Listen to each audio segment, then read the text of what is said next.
thrilled at the prospect of receiving the little red book, how they would be received in communist China. Anyone who wanted to be critical of a communist Chinese government, of course you could apply it to USSR. Of course you could apply it to any communist regime ever. Of course you could apply it to Cuba, by the way. This is what they did. They've jailed dissidents. This is why I say, no, we do not allow the First Amendment to be used against us by people who advocate for governments that in no way allow dissent. Best case scenario is you're kicked out of the country. Most likely scenario is imprisoned. Very, very possible scenario, executed. These are the regimes that Hassan Piker say aren't that bad. He feels as though it's a slight when he experiences, in a very limited capacity, what everyone would experience under the regimes he advocates if they were critical of them. Welcome. Welcome to the club. Why should someone like that be granted entry? Now, to be clear, the reason in the UK, the official reason, they said their presence, meaning his presence in the UK, may not be conducive to the public good. Well, it's kind of a wiener's way of saying. I mean, I kind of agree. But here's the thing. This isn't unique to him. For it. The public good, that umbrella clause, same reason that conservatives were banned from attending Tommy Robinson's rally 2 weeks ago. Yeah. So from the United States, you had Joey Manarino, Valentina Gomez. From Spain, you had Ada Lutch. All I want with Hassan is for him to be held to the same standard that everybody else is on these platforms. I want him to be held to the same standard on YouTube. I want him to be held to the same standard on Twitch that any other content creator is held to. And if, in fact, he is held to the same standard that any other content creator is held to, he would have been banned a long time ago. It's simple as that. And that is my main issue with him, because he is getting away with things that other people have not gotten away with and even been hit for far less. The Netherlands, Eva Vlardingerbroek. It's hard for me to pronounce. Vlardingerbroek. Vlardingerbroek? Is it because I'm sexy? Partially. Now, my Vlardingerbroek. Here's the thing. The UK should not ban political speech. Right. People should not be banned for being critical of Israel. Of course not. Hassan Piker should be absolutely, if not imprisoned, he absolutely should be put on trial for treason for what he has done with this country if he has worked on behalf of foreign governments. And he's admitted, right? Like, of course you talk to people who are, I mean, it's a designated terrorist group. Talking with people and coordinating with them, or even talking with them sympathetically, not as an objective journalist, that to me is betrayal of your country. Maybe the UK just hates socialists as much as we do, and they're now kind of Probably based. not. No, they're Probably, just, no, I'm that's kidding. not. I'm just saying. Yeah. He automatically goes to, it's because I was critical of Israel, without understanding that a lot of people have. Hassan put this out there to get this overturned. That's why he put this information out there. And my feeling on this is that it will get overturned in some way because he's well connected. Have been told they can't come in that are actually very pro-Israel. But there are also a lot of other things. right. There are a lot of other things, just like Hassan Piker is a lot of other things other than anti-Israel. It's an entirely feminized society. Their standard is, does it cause offense? Yeah. That's their standard. Does it cause offense? They only want to let people in for the public good, like migrants. So non-whites, just to go through the numbers, 16% of the UK population.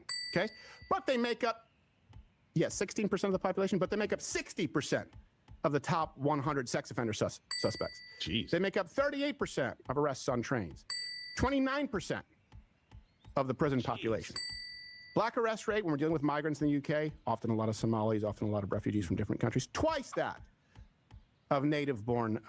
Ant-Man Channel says, I'm very pro-Israel. I am, it depends on the bank account, but I'll let you know if I'm pro-Israel this month or not. But as of the first day of the month, I can tell you I am not pro-Israel. I'll let you know if I do become pro-Israel this month. But we're not there yet. UK citizens or whites, if you want to compare them that way. You saw a recent increase in violent crimes, rapes. Again, correlates directly with the influx of migrants. So it's not just one. Correlation doesn't equal causation. I know I took Humanities 101 too, but when you add all it up, 38% of arrests on trains, 29% of the prison population, 60% of the top 100 sex offenders, only 16% of the population. Huh. Also, this is pretty interesting. The UK just crossed over, I think pretty recently. They spend more on welfare than they bring in via income tax. just welfare and just income tax. That's a real problem. I'm no accountant. I'm no Leibowitz, but I'm guessing that's not good. Well, here's the other thing: the public good from 23 to 24. So we'll see what happens with this Hassan thing. I mean, I don't know if it will or won't get overturned, but my gut feeling is that he probably will weasel out of it. Hopefully not. Hopefully not. But speaking on the Israel issue, there is something kind of interesting that this kind of, because I don't get caught up in all of the other bullshit of all the anti-Israel losers and their whining. But I do, when I see something that is, of concern, I have no problem bringing that up. And there is something interesting about this, because we've got Trump talking about a conversation with Netanyahu, and then we have Netanyahu talking about that same conversation with Trump. And these two statements do not line up at all. And this is why people have such a problem with Netanyahu. So right here, President Trump said, I had a conversation with Bibi Netanyahu today, asking him not to go into a major raid of Beirut, Lebanon. He turned his troops around. Thank you, Bibi. I also have had conversations with representatives of the leaders of Hezbollah, and they agreed to stop shooting at Israel and its soldiers. Likewise, Israel agreed to stop shooting at them. Let's see how long that lasts. Hopefully, it will be for eternity. President Donald J. Trump. But Netanyahu says this right here. Tonight, I spoke with President Trump. I told him that, I'm not going to do it, that if Hezbollah does not cease attacking our cities and citizens, Israel will attack terror targets in Beirut. This stance of ours remains unchanged. In parallel, the IDF will continue to operate as planned in southern Lebanon. This is completely different than what Trump said. All right? And this is the problem that so many people have with this guy who comes off as the mall kiosk guy of world leaders, being Netanyahu. So both men are doing the thing. Well, I mean, but the problem is like the narrative that Trump is being controlled. First of all, it is retarded, but stuff like this does kind of entice that crowd even more when they hear stuff like this. I just hope Trump knows that he's dealing with a clear con man in Netanyahu. I hope that he realizes that. I hope that he sees through it. I assume he does, but he's clearly dealing with a con man. Clearly. So hopefully Trump will deal with that in time. Narco says, idea UFC match, Hassan versus Sean Strickland. I don't think Hassan would do it.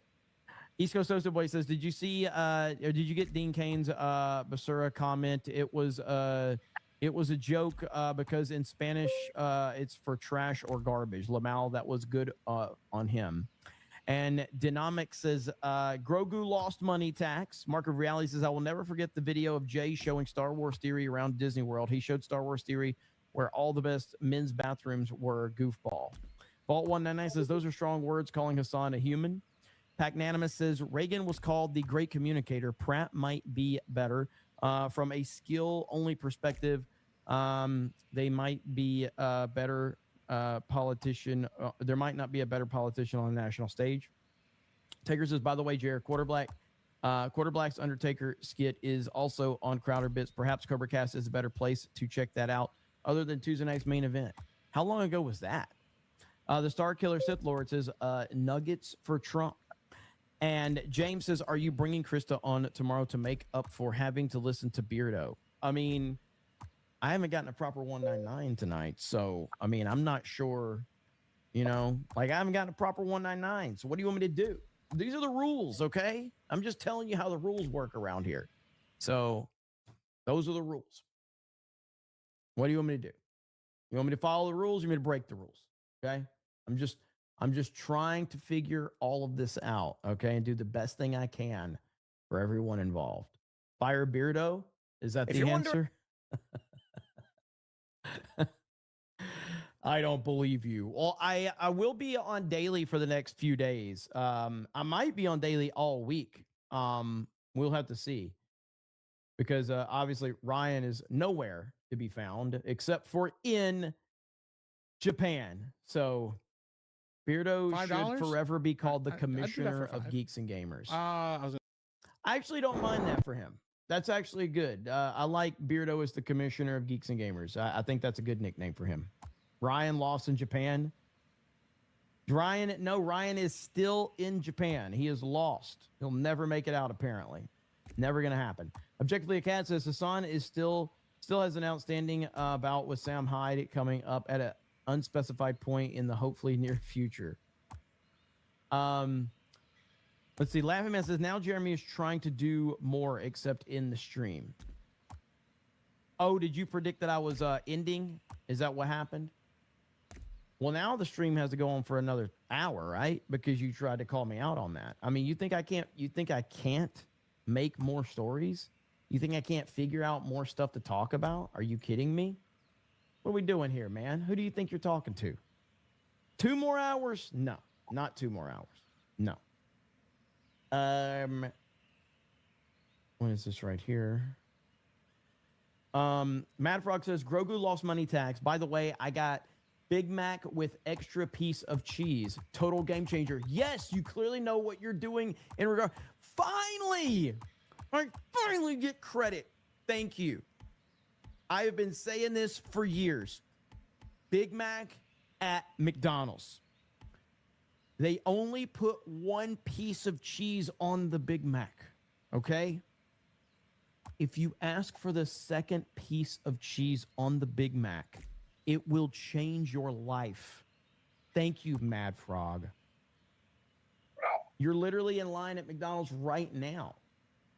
Well, you've got to do this, okay? So I'm just telling you right now. If you do this, you will be happy, okay? Big Mac, ask for an extra piece of cheese. Now, be warned. And by the way, Laughing Man, am I going to get some memberships? I saw the tease. Laughing Man. Here's what's going to happen, though, okay? Here's what's going to happen. If you ask for the extra piece of cheese, there's a 50-50 chance that they will be very confused because they may go, whoa, what do you mean? What do you mean? He said, I'm not. What the fuck? But yeah, so they will be very confused at first. Some people, they may have to call a manager in. They may have to call the National Guard in. You know, they're going to, they're going to go crazy. Some people get very confused over this question, but I'm just telling you right now, this will change your entire perspective on the Big Mac. I have been angry about this for years. I guess they're doing it for food cost purposes, but 2 pieces of cheese should be the standard on the Big Mac. If, in fact, I ever get enough money to buy McDonald's, which will never happen, but if I ever do, that will be my first order of business is to implement this rule change, 2 pieces of cheese on the Big Mac as the standard. Boom. Okay? But I'm very, very excited that you experienced that greatness. Commissioner of Fat for $1. Dang it. Elite Super Grunt says, thanks for the stream. You're okay, Fig dude. Hail 199. Hail what? Commas off. Look at that Vindicta flag. Objectively a cat. I got that one. Thank you. I want a liter of cola. I don't drink as much soda as I used to, but occasionally I will. What the hell is that? Okay. We do have this clip right here. There will be no U.S.-Iran deal. So we do need to talk about that because that's the last thing I did want to talk about was this whole back and forth with Trump and Iran and all of this. As Trump said, relax, okay? Relax. Everybody needs to calm down. He's got a plan. He'll get things figured out. We've got a lot of people that are emotionally reacting to all of this, and I do understand that. But as I have said many times, Trump is America's father, okay? And if you are a dad, like I am, okay, you have kids, you understand that sometimes you make decisions that make your kids very unhappy. They get very unhappy. And they lash out at you. They call you names. They say, oh, I hate you. I can't believe you're doing this to me. But guess what? You're making the best decision because you have been here a lot longer and you know what's best for them. And a lot of times they will lash out, but then a couple of years later, you're like, you know what, Dad? You were right. You were right. I was just very, very immature at the time. Well, that is what the United States of America is with Donald Trump. Okay? That's it. Trump knows what's best. And here's Trump right here. Okay? Finish it off with we're getting what we want slowly, very tough negotiators, and it takes a long time. I'm in a hurry. I'd like to say I'm in a hurry because, like gasoline prices are going to come tumbling down, but if you want to be in a hurry, you're not going to make a good deal. And slowly but surely we're getting, I think, what we want. And if we don't get what we want, we're going to end it a different way. All right, here we go. President Trump reportedly sending Iran a revised peace framework, tougher terms. He reaffirms he's in no hurry to get things done. And don't worry about it. I am not going to rush a deal. And see, a lot of people don't like that. A lot of people are going to hear that and they're going to, what do you mean you're not going to hurry? What do you... Let Trump cook. All right? Let him do what he thinks is best. This is why we voted for him. He's doing the thing that no other president in history would be willing to do. This is why none of these other presidents were willing to deal with this problem, because it's a complicated problem. This is not an easy fix at all. Fox News contributor Mark Thiessen joins us right now to go over this deal. Mark, great to see you. Great job over the weekend. All right, so let's outline, if we could, what the president is actually demanding from Iran first. First off, they say we can't get a nuclear bomb, can't have a nuclear weapon. The question is, how do we ever observe that? How do we ever get an accurate count of that? Because they build their facilities into walls. The NEK is going to expose a lot of this stuff. They never can. And also not just not build a nuclear weapon, but not acquire one or obtain one from somebody else, right? That's another possibility. So he's trying to close, he wants that to be lock solid. But the problem is the pledge is not enough. He's got to get the nuclear dust, because their words are useless. We have to actually get their weapons and get all their equipment. And the way I understand it, Mark, they say, okay, I need to know when I'm getting it and how you're able to dig out the uranium, about 1,000 pounds worth.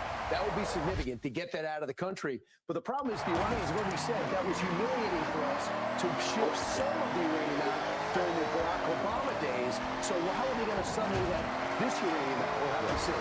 Now, what are the Iranians demanding for us? Okay, we'll take off the blockade of their blockade. We're not going to do that until we see some move. Yeah, no, that's exactly right. So first of all, he has to get the nuclear dust. Like in 2004, the United States went into Libya, got all of its centrifuges, all of its nuclear dust, took it to Oak Ridge, Tennessee. We need something similar to be able to show that this program is finished. Do you think that you would ever agree to let another nation take the uranium? There's lots of ways to skin the cat. It's just not got to be. It's got to be not in Iran, and it has to be in the friendly hands. And one of the things that's interesting, people are saying, oh, well, we didn't accomplish anything with the military strikes, but the Iranians are telling us that that stuff is so deeply buried, they can't get to it. We would actually have to come in and get it. And we know that's not true. We did a lot of damage in military strikes. Yeah. We just don't have a vision in there. Very interesting that the internet's back up and what we're going to begin to see. So safeguarding domestic nuclear rights, that's a little problem. We don't want them to have nuclear rights. They've already proven that they're not dependable or reliable, and they have a terroristic tendency. Maintaining sovereignty over the Strait of Hormuz, we would never allow that to happen. Yeah, that's the big problem right now, is that they have shown that they can use the weapon of control of the Strait of Hormuz. You think Piers Morgan changes views based on what's popular? Of course he does. Absolutely. Piers Morgan doesn't really have any fundamental belief on anything. So, yes, absolutely. I'm not hating on him for that. That's just what he does. I mean, all you need to do is watch a show. Yes, he absolutely does that. was to deter us from restarting combat operations, from opening the strait itself. We can open the strait by force if we want to, but we've left that weapon in their hands, and that's a problem. So the strait is controlled by Oman and is controlled by Iran. Oman is starting to have some tendencies like, hey, Iran's my buddy. We have made that clear. If you continue to show the tendency to side with Iran, Oman and our relations are over. But it goes to show you how sincere were they as an honest, so-called honest broker, because they were the stage for a lot of the talks that were going on. And finally, and acknowledging security guarantees, yours, which is not a $2 They actually think we're super going to chat. write them a check for the damage we did to their country. Yeah, so this is the big problem with even a good deal. Let's say Donald Trump gets a good deal, which I think he probably could, which means we get the nuclear dust, we end their nuclear program, and possibly even get the Arab states to join the Abraham Accords. He could build that as a huge success. Even if we do that, if we give them money, it gives a lifeline to the regime. There's been reports that they're talking about a $300 billion reconstruction fund for the Iranian regime. We can't give Donald Trump said these people are sick. He's literally said I hear you that. laughing, man. This is a regime that killed 40,000 of its own citizens just a few months ago. We can't give them $300 billion. Jeremy never acknowledges my chats. Well, there you go. And the reason why we can't give them $300 billion is because if we lift up this regime and give it a lifeline, everything that Donald Trump has achieved with Operation Epic Fury and with Operation Midnight Hammer is reversible. Because once he's gone in 2.5 years, if we get another weak president like Joe Biden in the Oval Office, do you think they're going to abide by this? No. And I would say President Obama, too. Yeah. I would say they're both like that. Exactly. And by the way, there's the things we can do. We could stop them getting resupplied through land. We stopped them through sea, but we could stop them through land. And that would be very significant. And we could also up the sanctions and start shutting them down, pressing China. Mark, thanks so much. Appreciate it. We'll see what happens, but emotionally broken people, are very upset about all of this. And, I get it, man. I get it. So you just have to understand that Trump is smarter than the haters, okay? It's simple as that. He is smarter than all the haters. Mike says, what are the odds Jay says my name in the morning? Jay will probably say it, knowing Jay. Sonny says, thoughts on having Mexico's one-time 6-year term. I mean, our system has worked very well for us over the course of history, so I think our system is the better one. It's just a matter of not letting Democrats cheat. That's gonna fix our system up more than anything else. It's just not letting Democrats cheat. And if we could cure that problem, then this country will thrive. That's what has to happen. So anyway, as we get a raid from Tyler TV over on Rumble, thank you for the raid. I appreciate it. We're about to end the stream, though, but I do appreciate the raid. So thank you so much for that. And hail to the Rumble chat and the Kick chat and the YouTube chat. So we are going to be...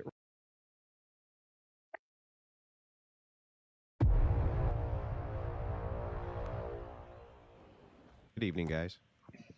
Harley, how you doing? Good. How are you? We're doing good. Age, state, and who you voted for, please. Yeah, I'm 41. I'm in the great state of Texas, and I voted for Trump. Okay. Well, what can we do for you tonight? Well, I noticed the F-ICE. I was wondering if you could tell me what you think, or why ICE was good under Biden but not under Trump. Like, what about it was actually good under Biden? What a serious I didn't like it under Biden or Obama. So you just want ICE? So you just it is a serious question. I don't. ICE was invented after under the Patriot Act, and the Patriot Act is obsolete now. We don't need it. Just like we don't need customs and immigration. We have law enforcement for that. ICE is just I don't know. Like I'm not actually sure what's the issue with having an immigration customs enforcement. I got 2 words for you. Okay. Due process. Yeah, due process is still allocated. Was there any of these problems under Obama? There was. It's just that nobody cared. Was it highlighted under Obama? It wasn't highlighted, that's for sure. But they were still there. Show me. Well, show me some. You want to Harley, see like American you're a citizens who gentleman. were. I'll treat you like one. I'm going to ask you. Show me. Okay, so what do you want? I get that there would be there, but this has got they hired felons. They give them $50,000 sign-on bonus. But you know what kills me about something, Harley? What? They gave these clowns $50,000. Fat, out of shape, old. All right, but yet we can't pay our teachers that money instead. Well, I mean, the budget for education in the United States is bloated, and teachers make a ton of money.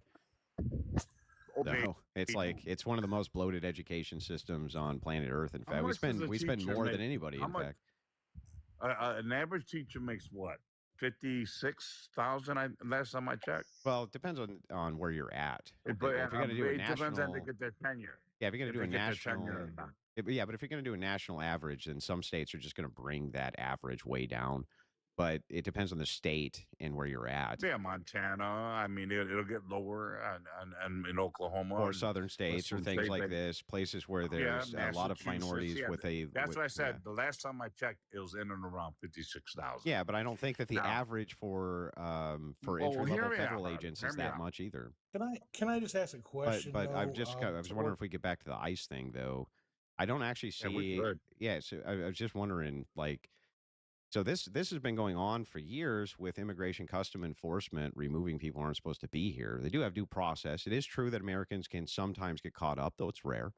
It does happen. It's happened under every administration since there's been ICE. So I'm not really sure why suddenly there's this massive outcry. I didn't hear any progressive outcry under Biden, nothing under Obama. I just didn't hear anything, even though they were deporting millions, right? I didn't see ICE agents grabbing people, kicking down doors, and pulling old 79-year-old people out of their homes. And how were they deporting millions of people exactly if they weren't doing that? Well, wait a minute. How do you know who's illegal or not, Harley? Well, there's a ton of different ways. Hold on, brother. Hold on, brother. Sure. If you and I are walking down the street and we see four. I'm Mexican heritage, but born and raised here, Detroit, Michigan. So, my dad was born and raised here. My grandfather was born and raised here. So, and continued on and on. We just so happen to have a Latino last name. But let's get back to the subject at hand. You and I are walking down the street. Four people of Mexican descent, migrants, are walking down the street. How do we pick out and choose which ones are? You couldn't determine it that way. It would not. You couldn't determine it just by looking. Exactly. So ICE agents are not even asking people for their papers. What they're doing is getting tips, kicking out doors, bringing them in, and making people prove. Wait, that's really not what's happening. So most of the time they can track it. Yes. Hey, hang on, let me give a counter here. Most of the time, they're able to track them down via overstayed visas, or because they're applying for jobs, they don't have legitimate Social Security numbers. Like that's the ways in which people are mostly tracked down. What about through ICE, or they're caught at the border. When they're caught at the border, they go through a processing facility where they catch and release. Right. So like they do track these people. Texas, right? You're from Texas, right? Well, I'm not from, but I live in Texas. Yeah. Well, you live in Texas. I'm actually from Grand Rapids area. So not too far away from Detroit. No, you're not. Really? Yeah, really. Good for you. Good for you. It's way too cold there, though, bro. So I moved to Texas. Believe me, it got down to 18 below one night. Oh my God! I heard it's going to be negative 30 in Detroit, dude. Go ahead. Yeah, it sucks. Yeah, it sucks. Most wallets still plug into the same system we were trying to. We don't know. They just did it. Well, so I'm trying to figure out. That doesn't really help me out. Wait. Well, let me my play on that. Okay, go ahead. If they caught them at the border.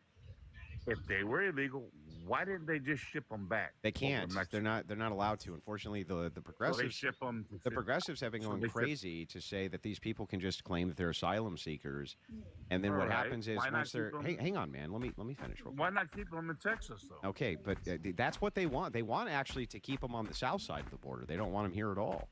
So what they want to do is they want a detainment facility on the in Mexico, not here at all. That's what the goal has been. Progressives have been fighting tooth and nail against that, which is crazy. That's just crazy to me. Why ship them to Chicago and Martha's Vineyard? It's possible. Maybe they had to do it for processing reasons. I'm not sure.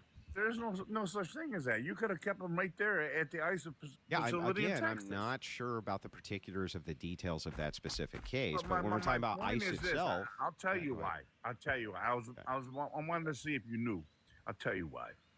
Because at the time, DeSantis and Greg Abbott were given money to house these migrants because of what was going on. They kept that money and shipped these people up to Chicago, and now Chicago and Martha's Vineyard were sitting there saying, well, wait a minute, we need help now because of the influx of migrants here that you shipped here. But they kept the money.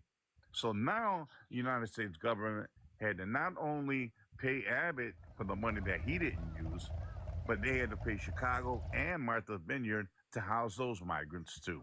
So way to go, America first. or were they allowed to deport them is the question.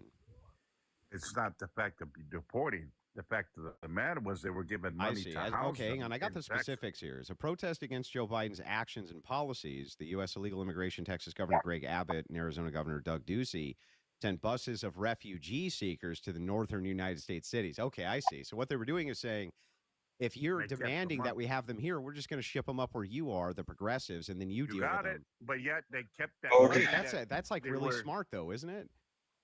Well, wait a minute. What about the money that was supposed to go to Chicago now? Yeah, what How does about it? Chicago- Yeah, what how- about it? You deal with it. You deal Oh, with no. it. The United States government gave Abbott for help. He in turn shipped them out, kept the money, and then made Chicago and Martha's Vineyard fend for Well, themselves. then maybe And then Chicago and the Martha's United States Vineyard government- shouldn't hold vote on. for progressive policies, otherwise you get a taste Well, of it. that's not progressive policies. It was your governor that was supposed to give that money to the Chicago, and he did. Good. So shouldn't I would know. I mean, he's trying to get, good. he's trying to get, Now, he's trying to listen. get progressives a taste of their own medicine. You said that. Because now we know what type of individual you are. Yeah, I'm the type of individual who'd say, here's a taste of your own medicine. It's not very fun. Why is that taste of your own medicine? When Because it's it's those places like Martha Vineyard, Chicago, other places like this have consistently voted progressive policies. And he's making a political statement with that, saying, if you like it so much, you can have them. Let's see how you like it. And they didn't like it. Hang on, and they didn't like it. What right do you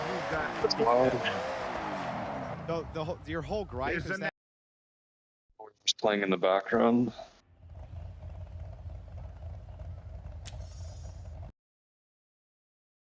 Like the background, like as somebody listening to something.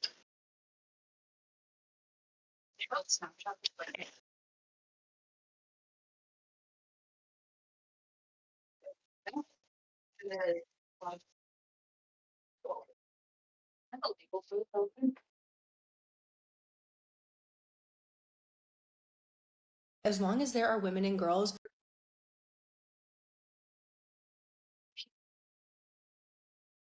All yet, but I'm pressing buttons and we have our guy back.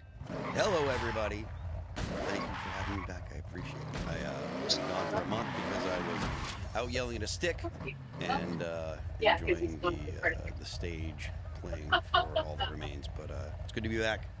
Let's get back into it. Here's the news. We got this tweet. It's a screenshot from the Wall Street Journal that reads, in one message seen by the Wall Street Journal, Plattner refers to his penis as mein Führer and asks the woman if she would like for Plattner to blitzkrieg that ass. Now, this story, of course, has to do with this scandal that is rocking the Plattner campaign. And I have to stress this. The funniest thing about it is that dude can literally have a Nazi tattoo. I'm not being light when I say Nazi. Like, he literally had the Totenkampf, the Nazi SS skull and crossbones on his chest. That's not an accident. He got it in Croatia, where Nazi imagery is illegal to be displayed. This was not an accident to have on his chest for 20 years. People have said he was a history buff.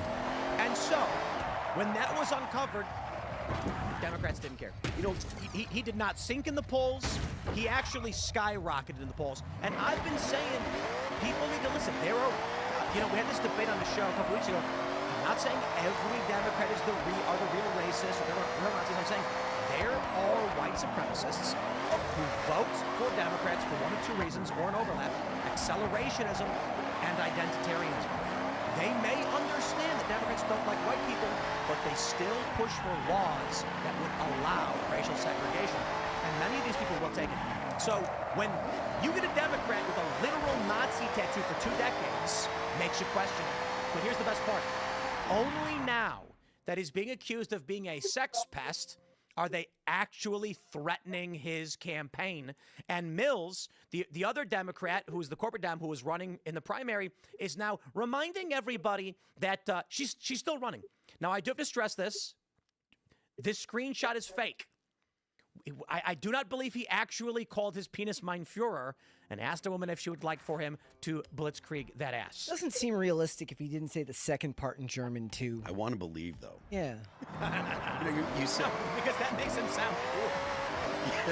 You said people are saying that he was a World War II history buff or whatever. There was this guy that used to play in a band called Slayer. His name was Jeff Hanneman. And he was a World War II history buff. He had all kinds of paraphernalia and stuff. He didn't have a Totenkopf tattoo, right? Like he didn't go that extra step to really drive it home. I mean, I'm not sure exactly where Plattner's head was at when he got it, but 20 years. Yeah, 20 years is a long time to a long record. Decide not, get a long record of being just a basically bottom of the barrel scum. I mean, you could run down the list with this guy.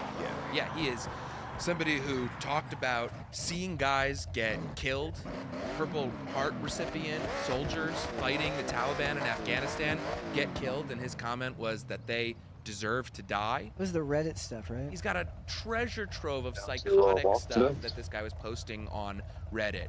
I mean, for putting the racism, the misogynist stuff, the various different kinds of psychotic bigotry aside from the Reddit account, he was also talking about masturbating in public porta potties. Every time he sees a porta potty and he smells that blue liquid that fills those porta potties, he gets the urge to masturbate. He's a grade A sicko. I hate to, it's true. Here's the story. This is from ABC4.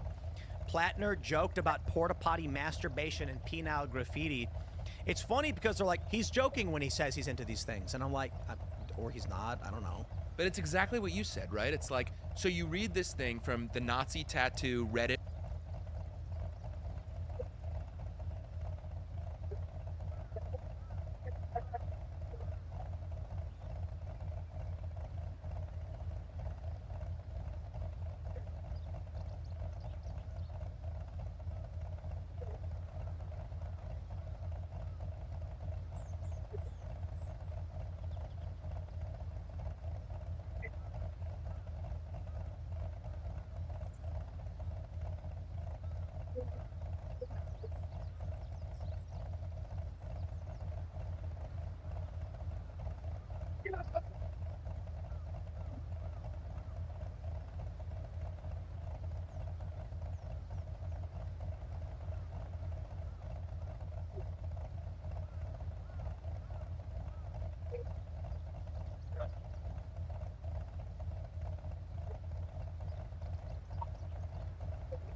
Brained, far left. He's also obviously said he was a communist, said he was a socialist. You know, now he says he's a socialist. Back in the day on Reddit, he was national talking about socialist. how he's a communist. Yeah, Nazi, communist, socialist. He's got all the bases covered. Yeah. And this is who the Democratic Party rallies behind in Maine to beat big bad scary Susan Collins, who is like pro-choice and the most centrist Republican in the entire Senate. I didn't check the numbers prior to all of this going on, but did it look like he had a chance to beat Susan Collins? Yeah, he's beating her in most still of is? He's the favorite. But the thing about Susan Collins is she tends to overperform expectations, and she's a survivor. And she's gotten knocked out. In a couple of elections now, the polling has suggested that Susan Collins is going to lose leading into Election Day. 6 years ago, that's what the polling said. And then she came back and won.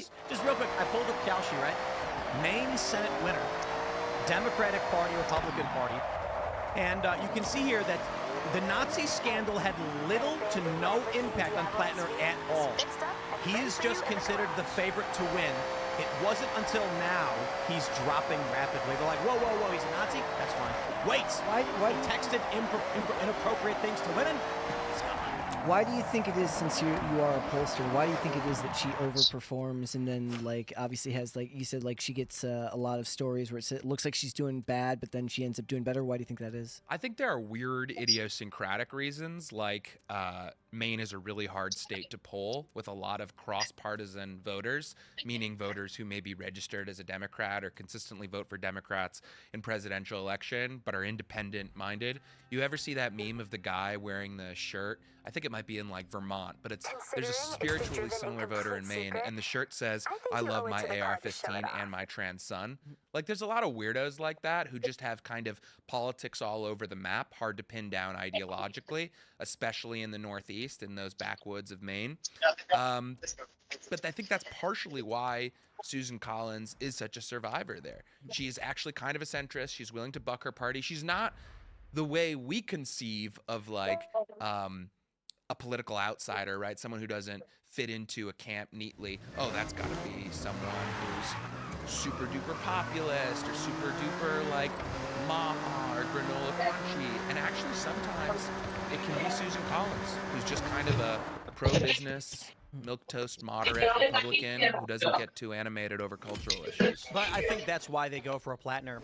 If Susan Collins is attacking the middle of the road, then what are Democrats offering? So that's why so many people, and basically that's why I think the Nazi scandal didn't break early. Because there were a lot of people in the Democratic consultant class who convinced themselves that we need someone who doesn't fit the natural paradigm either.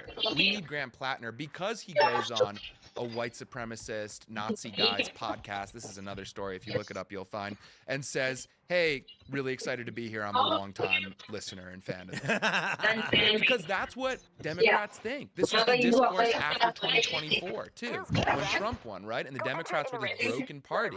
And they were all talking about, we need the liberal Joe Rogan. We're not going to be able to move forward if we don't have the liberal Joe Rogan. And who did they convince themselves was the liberal Joe Rogan? Hassan Piker, who is like a third worldist, like simp for Islamists. Who doesn't do interviews with a lot of my colleagues at the Manhattan Institute. He's put us on blast a couple of times. He doesn't connect with regular people. He doesn't talk about regular people issues. He's hyper esoteric. That's the best they can do. Well, now he's banned. I mean, is Plattner's appeal to the Democrats the fact that he's like a white guy, and they're like, well, maybe we can go ahead and kind of reach the quote-unquote normal Democrat with him? That strikes at something very accurate. And this is hilarious. Something else that happened a few weeks ago was that a Democratic consultant at a political consulting firm based in New York, I think Slingshot Strategies, reaches out to Dave Portman from Barstool Sports and tries to get him to participate in some kind of podcast crossover video content distribution event with Graham Plattner, because Graham Plattner is going to be talking about the owner of the Boston Red Sox and how he's a grubby, I don't know, private equity guy or whatever. There's some critique with him. And like, this is how Democrats think. They just assume, oh, we have a gruff white guy running for Senate in Maine. Dave Portnoy is a gruff white guy. Let's reach out to Dave Portnoy and see if he'll talk. It's like, no, dude, Dave Portnoy is Jewish, doesn't hate Israel, and also like a pro-business moderate Republican. He's not going to be positively inclined to doing a powwow, wonderful, friendly chat with Nazi tattoo psycho Reddit brain guy you're running for Senate in Maine. It's not going to happen. Was the idea supposed to be that it wasn't going to be adversarial? Like he wasn't going to be pushing back on him in some way? It was supposed to just solely be about the Boston Red Sox? That they would grow out of the Boston Red Sox and the bad gamers. That seems. I think their logic was Dave Portnoy doesn't like the owner of the Boston Red Sox. Yeah, I mean, but they don't even stop to think, oh, this is exactly the kind of candidate Dave Portnoy would despise. Yeah, I mean, because he's a white guy. You think that Tim Walz is a football coach? We can just trot him out there, and a bunch of dumb white jocks will vote for the Democrats. Do you think that it's just a lack of understanding what it is that the general conservative, or maybe even the non-woke people are looking for? Because if you look at Plattner and the things that he said in the past, never mind the scandalous stuff, but like the statements that he makes, he's just as woke as Ilhan Omar or AOC.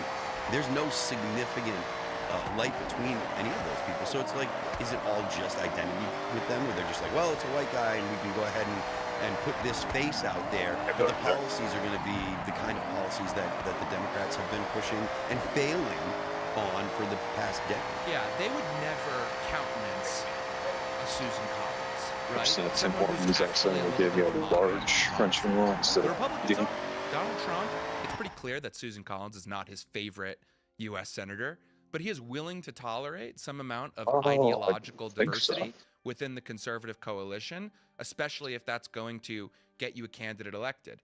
The Democrats are not. That's why Graham Plattner is out there, and in practice, he's not more moderate on like economic issues than look at that later. Congress. He's the exact Then again, they same. could just use the large cup. To align more with the further left wing. Yeah, actually, you're right. I'm sorry. He's a little bit further to the left. Yeah. I mean, because that's the only thing they can come up with. Look at this guy Tallarico, James Tallarico, running for Senate in Texas too. I don't want to take us too far off topic to another race, but here's another guy who they said, oh, he talks about God. He talks about the Bible. He's a preacher of some kind. He's a pastor of some kind. Unitarian. Do you know what gaydar is? Your gaydar is going wild for I don't have a gaydar.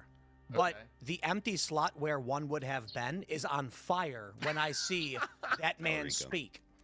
You know, I'm not somebody. I mean, to be fair, the joke is that Miller called him the first transgender candidate. Well, yeah, he's just insulting him. But there's a scientific study about gay face, and they showed random people pictures of men who are straight or gay, and people can to 70% accuracy tell you if someone is gay based on their face. Yeah. And I'm just like, dude, ask any honest person. They see Tallarico and they're like, oh, he's gay. But this is the thing. As you said, Phil, it's like Tallarico was assumed by Democrats to be the kind of candidate who would break through in Texas because he sprinkles in God and Jesus in here and there. What's he saying about God and Jesus? Oh, God is non-binary. Yeah, science tells us there are 6 biological and abortion's allowed. Heresy. Abortion's in the Bible. And homosexuality is allowed in the Bible. Mary wasn't really a virgin. And Mary was given the choice to abort Jesus. Call the Space Marines. He's a heretic. Space Marines. It's like they just read the basic characteristics of them and then didn't get any farther into the Oppo research. I'd like to talk about the state of the Democratic Party with this video we have from Breitbart. Woke overload. Democrat lawmakers Yasemin Ansari, Adelita Grijalva, and Rashida Tlaib recently at the press conference on how much their periods hurt and how it is economic violence when their employers don't pay women to stay home and work when they're menstruating. Here we go. Today we are here to talk about women's pain and how long it's been overlooked. In the summer of 2015, while starting my career in New York. Yeah, I can hear you.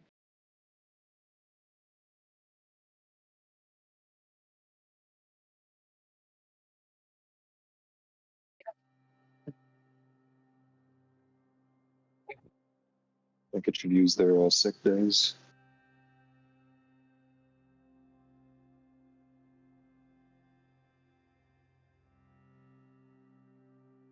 'Cause what they basically just get like a small grade fever, I guess.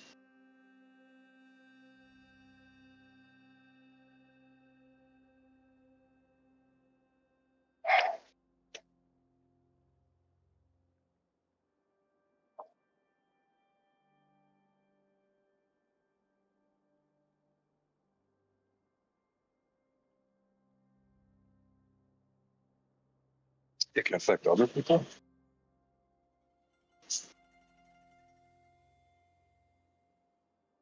Oh.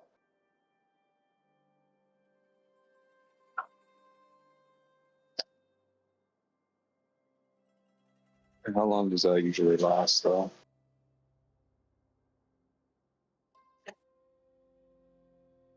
It's like a week.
Dog, I thought you were supposed to be printing out resumes.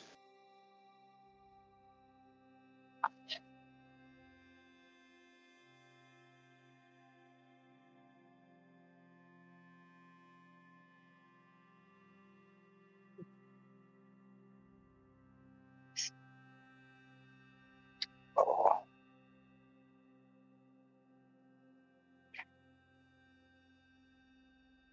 Man, I didn't go to bed till like 4 o'clock last night. I'm so tired.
You know, Canada is the only G7 country to be in a recession.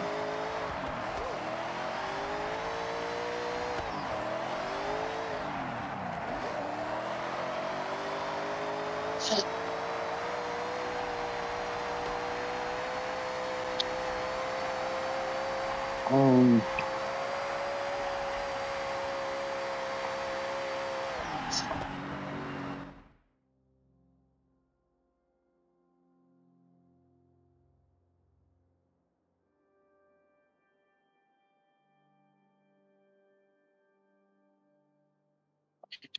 I don't know how many are considered G7.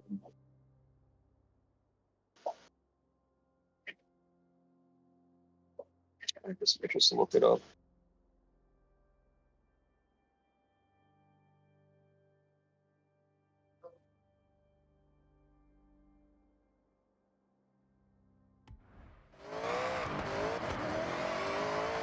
Yeah.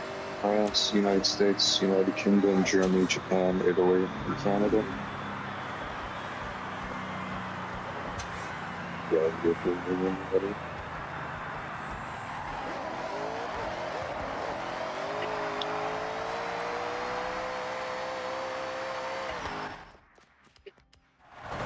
Dude, we're doing worse than the UK right now. Holy shit.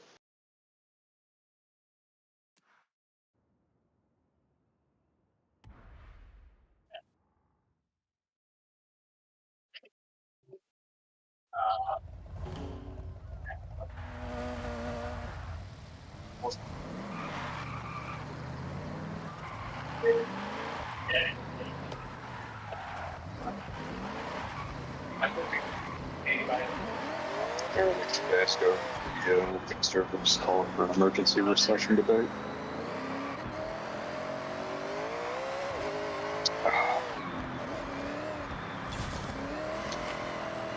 Let's see, Canada's debt.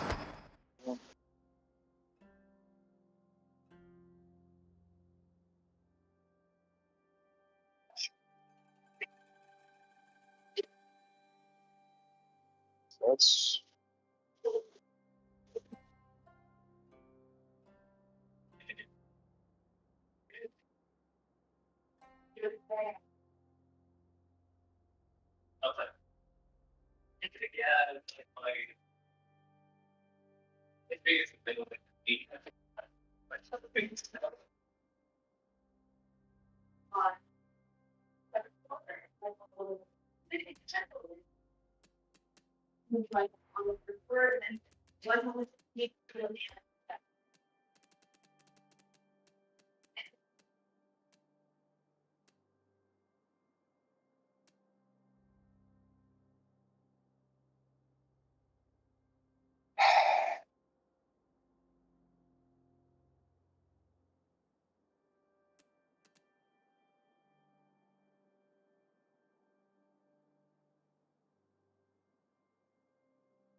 I don't know how accurate this is, but if it is, this is pretty crazy.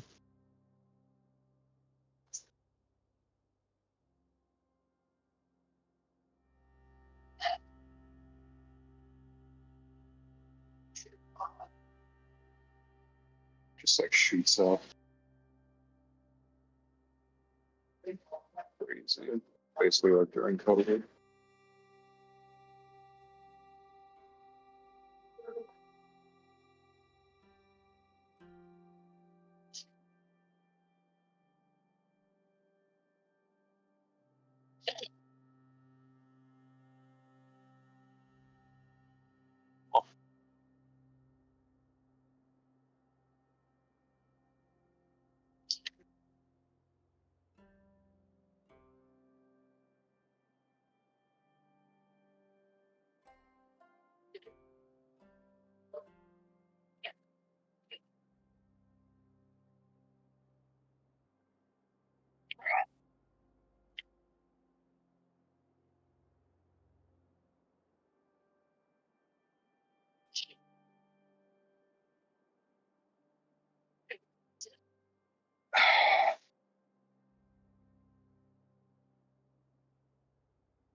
Yeah, I don't know how accurate this is. I don't know if this organization is or whatever, but if that's true, that's pretty bad.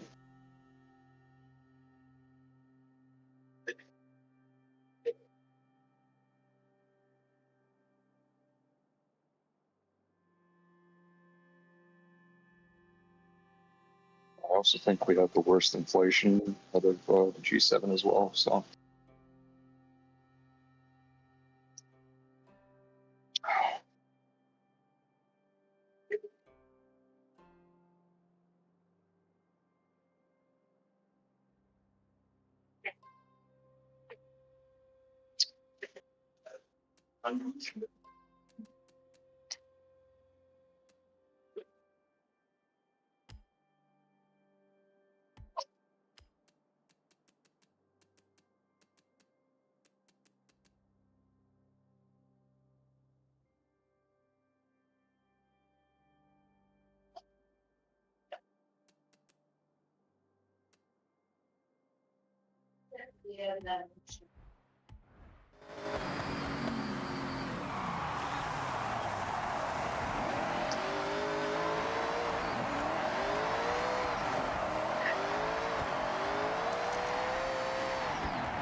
New York City. I woke up on the floor of my local bodega, drenched in sweat, being dragged into an ambulance. 2 male paramedics hovered over me and continued to ask me if I was pregnant. I had passed out from period pain. Even now, every month, I have days where it feels like barbed wire is tightening inside me. I've taken 2,000 milligrams of ibuprofen in 24 hours and still been in tears from the pain. Often end up on the I bathroom don't know floor which, in the fetal position, crying, moaning, or which vomiting. baskets they use to determine it. I don't know if it's like split up amongst like different industries or if it's just like one industry in particular, but yeah, still looking at like groceries, it would be pretty bad. Now imagine if she just ended the speech by saying, and that's why I'm resigning from Congress and will continue to advocate that no woman hold any job in public policy ever again. Then I'd be like, now the speech makes sense. It's like, I can't do it anymore. Oh, what is this? I don't want to hear about Rashida Tlaib's period pain. And I don't understand what Congress is supposed to do about your period pain. We need I think it's like government has an answer for period pain. It's just women emoting. What is the government solution to period pain? They're gonna outlaw it. They're gonna be like they're gonna pass a. We need like Alex Stein to do a press conference where he's like, the other night I went to Taco Bell and then I woke up on my bathroom floor at 3 a.m. and it felt like barbed wire was grinding away from my insides. He has to advocate for men with a cold, because that's the one that same service. Like women always talk about how men complain when they get a cold. That's it. There's like how you could never handle having a period. You've never understood what it's like to be a man with a head cold. All of these women should be embarrassed to be up there. Like you're literally up there complaining about your. Did you guys ever see the story where it was this female scientist working in Antarctica, and she wrote this op-ed about how it was sexist that they didn't build outhouses at various points throughout Antarctica, because when they would go out on like a research mission, the guys, if they had to go to the bathroom, they just let it rip. But the women, they can't just do that; it's too cold. And so apparently, like her supervisor said to buy a funnel, and they were like, then you can sort of stand and do your thing. And she said that it was too embarrassing and it was difficult. And when she tried, she pissed all over herself. And it's just like, you know, it's just crazy. Maybe stay home. The world is sexist. No. I accept it. I accept it. The world, human existence is sexist because women can't pee wherever they want and their hoo-hoos hurt once a month. And she wrote this op-ed about how it was sexist that they didn't build outhouses at various points throughout Antarctica, because when they would go out on like a research mission, the guys, if they had to go to the bathroom, they just let it rip. But the women, they can't just do that; it's too cold. And so apparently, like her supervisor said to buy a funnel, and they were like, then you can sort of stand and do your thing. And she said that it was too embarrassing and it was difficult. And when she tried, she pissed all over herself. And it's just like, you know, it's just crazy. Maybe stay home. The world is sexist. No. I accept it. I accept it. The world, human existence is sexist because women can't pee wherever they want and their hoo-hoos hurt once a month. Blame God. Blame God. You can't blame men for this. Well, they will. They will. They're going to. I was reading an article earlier about Curry Barker and Kane Parsons, who have the two biggest movies in the world right now, with Obsession and Backrooms. And I was reading this article about how the YouTuber to Hollywood pipeline is actually sexist, because to be successful on YouTube, and this was their example, they gave the Mr. Beast example, where they work long hours that you're not rewarded initially because you won't make money initially. You got to put a bunch of unpaid labor into it, and women can't do that because they take up all the emotional labor at home, and they do the majority of the household duties. I said, Mr. Beast was not married when he was becoming famous. All he did was work all day, every day, because that was his prerogative. And they were still framing it as if YouTube wasn't a democratized platform because it rewards things that men prefer, like working longer hours. On the contrary, I think like John Doyle had a post about this earlier. Doyle's great. Starting to see a little bit more. Like this was the biggest weekend for AMC since what, Brett? 2019, right? Like, people are going back to the movies again. Oh, it's fantastic. And I think part of the reason that might be happening is because it's like they're letting the young white dudes cook a little bit, you know? DEI is, I don't know that it's out the window in Hollywood. There's definitely some of it, but like, they're letting the young white dudes cook, and now we're getting a great film again. Yes, I would say nature is healing, right? Backrooms was a resounding success and Obsession. But Supergirl is tracking the bomb. So is he. Well, he really just... But Millie Alcock is ragging on dudes and calling her movie girl power. And she's like, remember 2022? And everyone's like, please, no. She's like, let's do that again. And they're like, stop. I want to just say that maybe they're letting the white dudes cook a little bit. Things coming back. But guys, it's June 1st.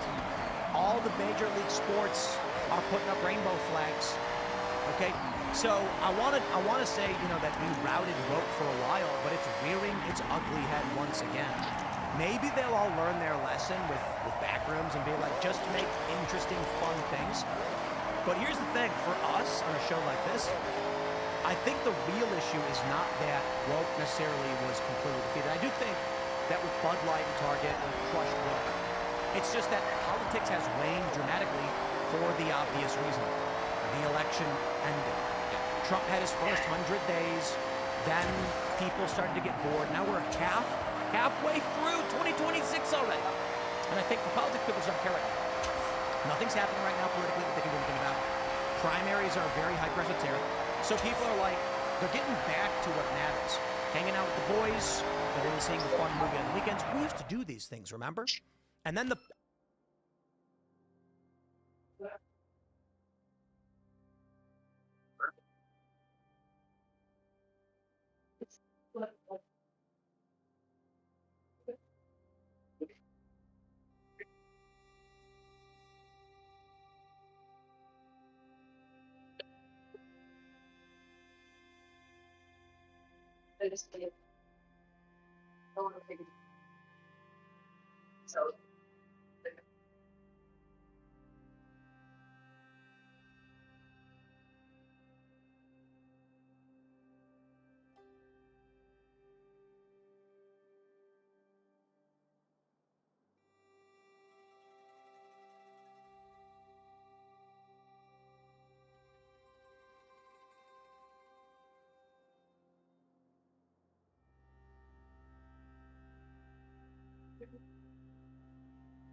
and then politics became pop culture, and everybody was just suffering under it. Well, I think we're going to go back to that. I think we're in the eye of the storm. That is, it is passing overhead. We are in the off season, but the midterm races are coming up. This is going to be apocalyptic. If Democrats win, it'll go nuts. You're going to see subpoenas, arrests. We're going to get freaky. But if Trump wins, Trump going to get freaky. Yeah. And then we are going to see ignition into 2027 with primaries. And then, of course, 2028 with God knows who is going to run. Maybe Trump just like straps some stem cell IVs to his body and says, I'm going to live forever. And then we get Trump's 8th term, 2089. With a 40K reference to the God Emperor Trump just sitting on the building. That's a very incisive observation. It reminds me a little bit of and I think you said he's just insulting with respect to Stephen Miller saying that Puerto Rico is transgender or whatever, which is exactly right. It's not a very nice thing to say. But, what happened in response to that? The National Democratic Party's Twitter responds to Stephen Miller. And I swear, I forget what it is. Well, we're trying to not to say that. Okay. I'm only quotes the National Democratic Party's Twitter account, of course, but responds to Stephen Miller and says, "Shut up, you ugly F." Okay? And it's like, I thought it was like ugly AB. I think it was S, but open to being fact-checked. In any way. Oh, you're right. You're correct. Shut up, you ugly F.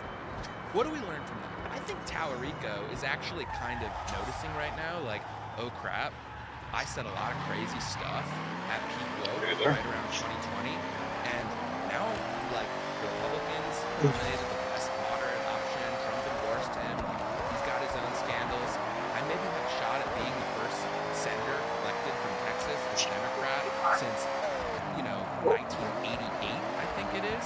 So I got to move, but he's at least trying to move off of some of the crazy stuff he said.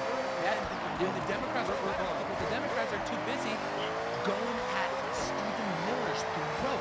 This tweet, I think, is the perfect example, is indicative of the Civil War. And what I mean by that is the Democratic Party is broke with $3 million in debt and nobody's donating to them. They've dropped all pretense. Shut up, you ugly. They don't care anymore. Republicans are donating to the political Republican machine. Standing up wearing suits and ties saying, we should vote and support our candidates. And Democrats are saying, fund extremists and terrorists and burn it all down. We're looking at prominent Democrat donors no longer giving money to the Democratic Party. They're giving money to far-left extremists and activist organizations. Yeah. If this trend continues, where do you think it goes? Democrats are trying to win power through external force. Republicans are trying to win power through institutional force. That's going to end with one conflict. And it's why when Republicans have institutional power, they need to be unafraid of exercise. Yes. Well, they're terrified of it. Look, this crap is going around all over the country. Every time I see a protest where, whether it's the Gaza people or the climate people or the LGBTQIA alphabet people, and they're blocking a road or they're harassing people sitting at an outdoor restaurant, I just want to scream because I'm like, that's illegal. Do you do something about that? Do you think that we talked about how Republicans weren't really exercising the power that they've been given by voters? Do you think that the primaries so far have kind of shown to the Republicans, hey, look, you need to do the will of the voters? Because I know that I think Paxton won the primary in Texas, right? And the point that I'm making is just there were people that were incumbents that were not what you would consider MAGA people, that were not really interested in doing the will of the voter. Do you think that that's going to change? Well, look, the perfect example of that is Thomas Massey, right? You don't get elected to vote no on everything all the time. And then you say, I stuck to my principles, but also I voted against, like, Trump's tax cut, I voted against border funding, like, and you can, and I understand, like, the sympathetic If you ever read the Lord of the Rings books. position. But at the same time, if you're not a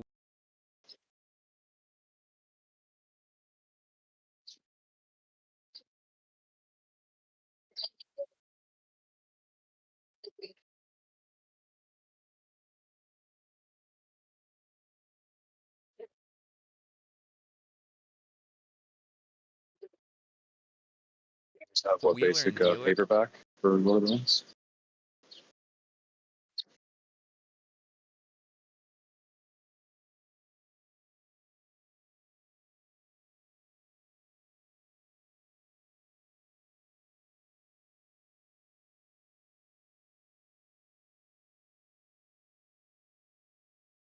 As a case.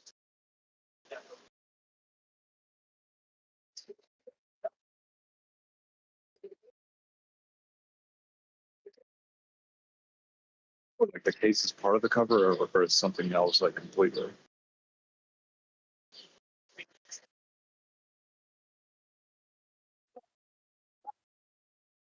Sleeve, basically.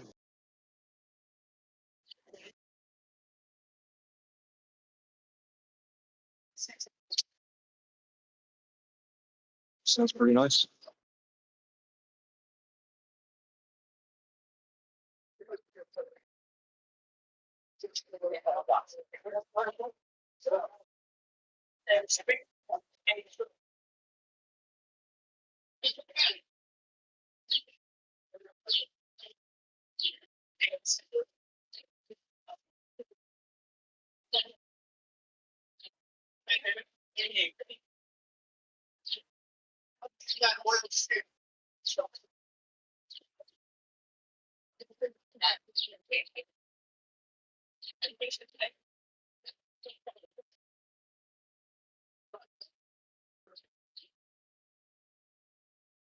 Probably take me forever to finish the Game of Thrones books. I feel like maybe if I finish the second one, I'd want to pick up at least like the first Lord of the Rings books, maybe even like the Hobbit.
You're not somebody who's cutting deals in Washington. You're gonna get burned. Well, the issue is that there's a war going on. Disconnected. And in whatever respect war would mean, there's a psychological war. Say it again. There is a cultural war.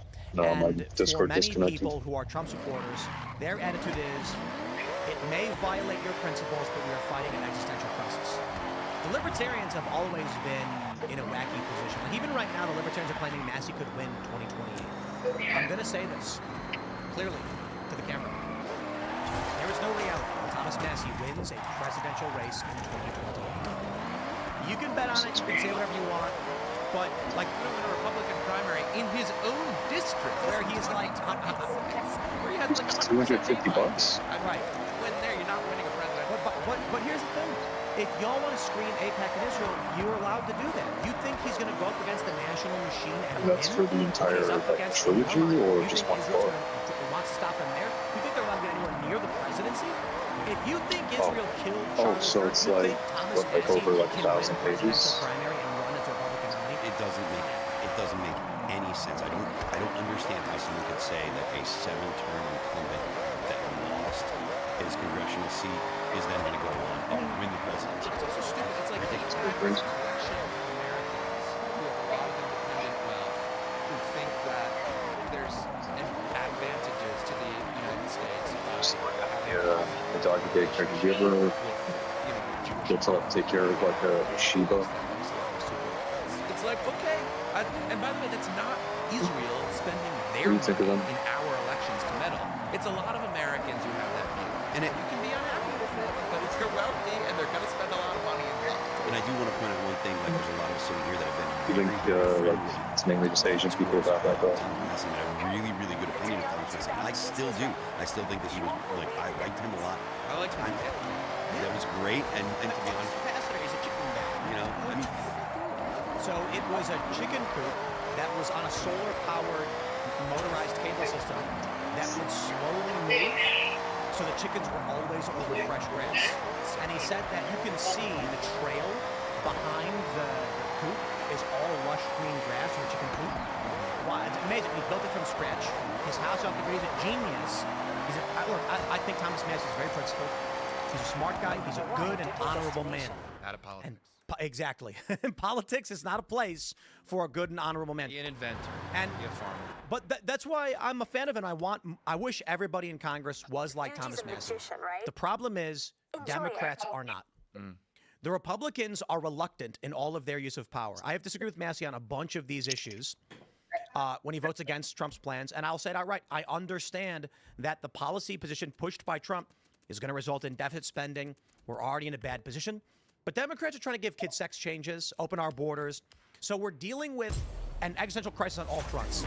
Now is not the time to stand up and just be like, I will stand here on this hallowed ground of my principles, even as I am washed aflame and burned to death. The other thing, Tim, about Massey is that the only time he could ever wheel and deal or operate with folks on the other side of the aisle, it wasn't to sneak in amendments that were going to be helpful for his home district in like big omnibus spending bills. It was like, let me go shitpost with Ro Khanna and like get a random guy who appeared in a lineup with some other people in the Epstein files and expose this dude who's a dentist and dox him for the whole world. Like, this is not stuff that's particularly constructive. That's what his voters felt like. I agree. I will, young people of it, I will applaud Ro Khanna and Massey for fighting on the Epstein issue and wanting to get those documents released. Flat and of its own principled position, I would like to see the Epstein files released. We want to get to the bottom of this. That being said, come on, man. These guys weren't fighting this stuff when Biden was in office, and they could have. And it's just, I'm sorry. I'll call it bad timing. Trump gets in. Trump flubs the whole thing. Bongino flubs it. Pam Bondi, they all flub it. All of it was bad. The Binder Gate was bad. All of it's bad. I like the general idea. But once again, the bigger question is, do we want to stand on our principles while we're being fired upon by lunatics? Or do we say, guys, we have to win an existential crisis before, you got to put the oxygen mask on yourself before you put it on the people next to you. So I would just say, Massey does well with young people, but now boomers, and boomers ain't going to be around forever. So I'll be curious to see where this actually goes. It's also, young Republicans are a little bit of an oxymoronic demographic in and of itself. Most people become Republicans when they're older. People are you asked me a question about polling earlier. That's like an important thing to understand about polling. Anytime you see polling of young Republicans, you have to keep in mind that you're looking at a deeply eccentric group in and of itself. But you've got it inverted. It's not that young people become Republicans, it's that Republicans adapt to young people. So if you look at the political positions held by Republicans today, Republicans 10 years ago would have been like, are you out of your mind? Donald Trump unfurled a pride flag at the RNC in 2016, and they applauded him for it. Go back 10 years, never going to happen. As young people, as the political consultants see, we need to attract people who care about low taxes. And what was the big trend back? 2012, it was socially liberal and fiscally conservative. Yeah, now it's kind of the opposite. Yeah. Now it's... But I don't know. I mean, it kind of depends on the issue, no? Like, Trump moved the party rightward on immigration. The party was much... Why not? Why? What do you think? Because back in 2008, everyone was in agreement, left and right, Democrat, Republican, on building a border wall. Even Hillary Clinton said to build a border wall. Trump maintained the position. Yeah. To be fair, you did have prominent donors like the Koch brothers that were in favor. Who were in the driver's seat of the GOP, and there's, amnesty was something that was more on the table, gang of eight. I mean, look at Marco Rubio was way more moderate on immigration all those years ago. So I do think, but ultimately... The Democrats said build a border wall. Hillary Clinton said build a border wall. Yes. Well, the Democrats were more to the right on immigration, absolutely, but I think the Republicans were more to the left and Trump pulled them to the right. But look, here's what I will say. You're right on net. Donald Trump, and this is so lost on most people who talk about politics and observe politics.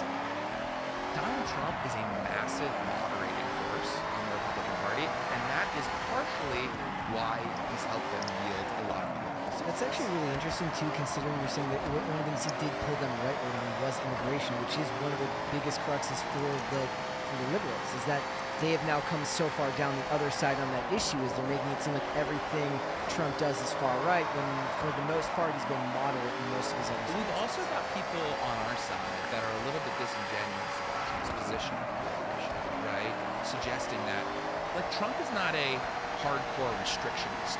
Every time Trump talks about immigration, he's like, I want the temple. I want the H-1B visas. Yeah, and this was, we do have some trouble within the family on this issue, right? Some internal disagreement. But Donald Trump's position on that is selectionist. We'll take the good people and leave the bad ones. The problem is, though, is like, even if he does have a more open position on immigration, it doesn't actually matter, because ICE does so many hype reels and videos that end up giving them bad press that functionally it doesn't matter, because it makes them look uncaring. Let's jump to the international news here from BBC. Hassan Piker, Cenk Uygur have been denied entry to the UK by the Home Office. This is BBC reporting.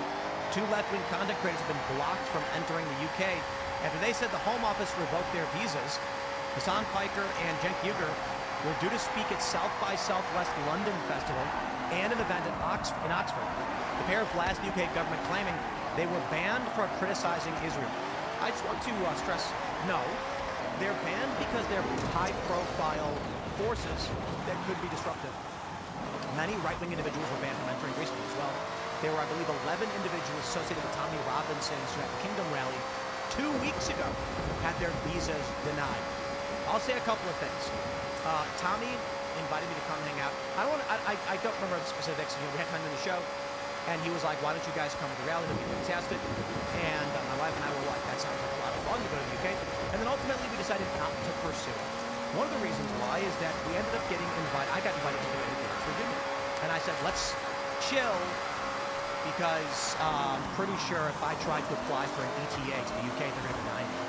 And the same thing is true for Oxford Union. So we kind of just trying to lay low here, because I don't want to intentionally, like, if I try to get a visa for China, they just be like, you might be going to your land forever. So I'm like, let's just not have that on my permanent record. The point is, the UK has been ban-hammering tons of people, and because of this, we've been trying, or I should say I have been trying, just not to, keep my head down for the time being. If we have to go for some reason, I want to be able to, and these are a couple reasons that are pretty good. What I will say is, I don't know exactly what his pitch was or what he was supposed to do at the actual meeting. They invited me to debate the Constitution, that Donald Trump has betrayed the Constitution. And I believe Michael Knoll said that he will be there debating as well. But I'm going to say this. I don't like Hassan Piker. Cenk has got bad ideas, but he's all right.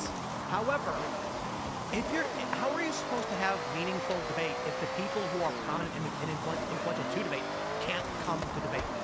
This besmirches the prestige of the Oxfordian debate hall because the government is not allowing people to come in and actually have those debates. People have been... Didn't even let Kanye in. They won't let him in. I think did they ban Lawrence Southern back in the day as well? Lawrence Southern, definitely Nick Fuentes. Nick Fuentes. But here's the best part. Someone on Hassan's chat said sneak in, and he goes, that's not a thing. You can't sneak into the UK. And I'm just like, that's how you know the dude doesn't read the news. That's how you know Hassan doesn't actually know what's happening in the world. Yeah. Like, this is the principal political issue that's led to, partially I should say, reform UK and unite the kingdom, that literally people sneak into the country. But, and then someone said go to Ireland. He's like, it's not about being in the vicinity. I'm supposed to go to the UK. Well, welcome to politics, my friend. Ain't gonna happen. This is the thing. I mean, the UK does not have American-style First Amendment protections for speech. They just don't. They've cited this. Arrest you for praying. Yeah, I mean, we know about that. We see about it all the time. And it's like, I think the reason cited was his presence wouldn't be conducive to the public good. That's the same reason that they said that Valentina Gomez and all these other people who are going to come participate in the Tommy Robinson event were denied entry. I think they said the same thing for Kanye. Like, conducive to the public good. Yeah, I buy it. I mean, but look, at the same time, I'm not spilling a whole lot of tears for like, look, at some level, I want America to do more of this, like, as it pertains to foreign nationals. Indeed. Who are abroad. People want to come here, grant First Amendment rights to under our Constitution. I don't want people like Hassan Piker coming into my country. It makes it worse. He was born in the U.S. I don't want people like Hassan Piker in our country at all. But here's the issue. Why should, the comments here we see from, Glenn Greenwald and many other prominent liberals is that, and even Hassan himself, this is what Trump has created when they start deporting people for criticizing Israel. And my point is, how can a country survive if they open their doors to their enemies to come espouse a message against them? Now, don't get me wrong, Israel's going to get it. Like, the conundrum there is Trump and the U.S., as well as Israel and AIPAC, do not want people who are going to come in and advocate against U.S. military strategy, their allies, their spending, etc. However, I think it's fair to say that for many activists, the idea that coming to the United States, like if you're a student and you're critical of Israel, they deport you. It's like, I'm not talking about the United States, but again, the argument is you're disruptive to our military alliances or whatever.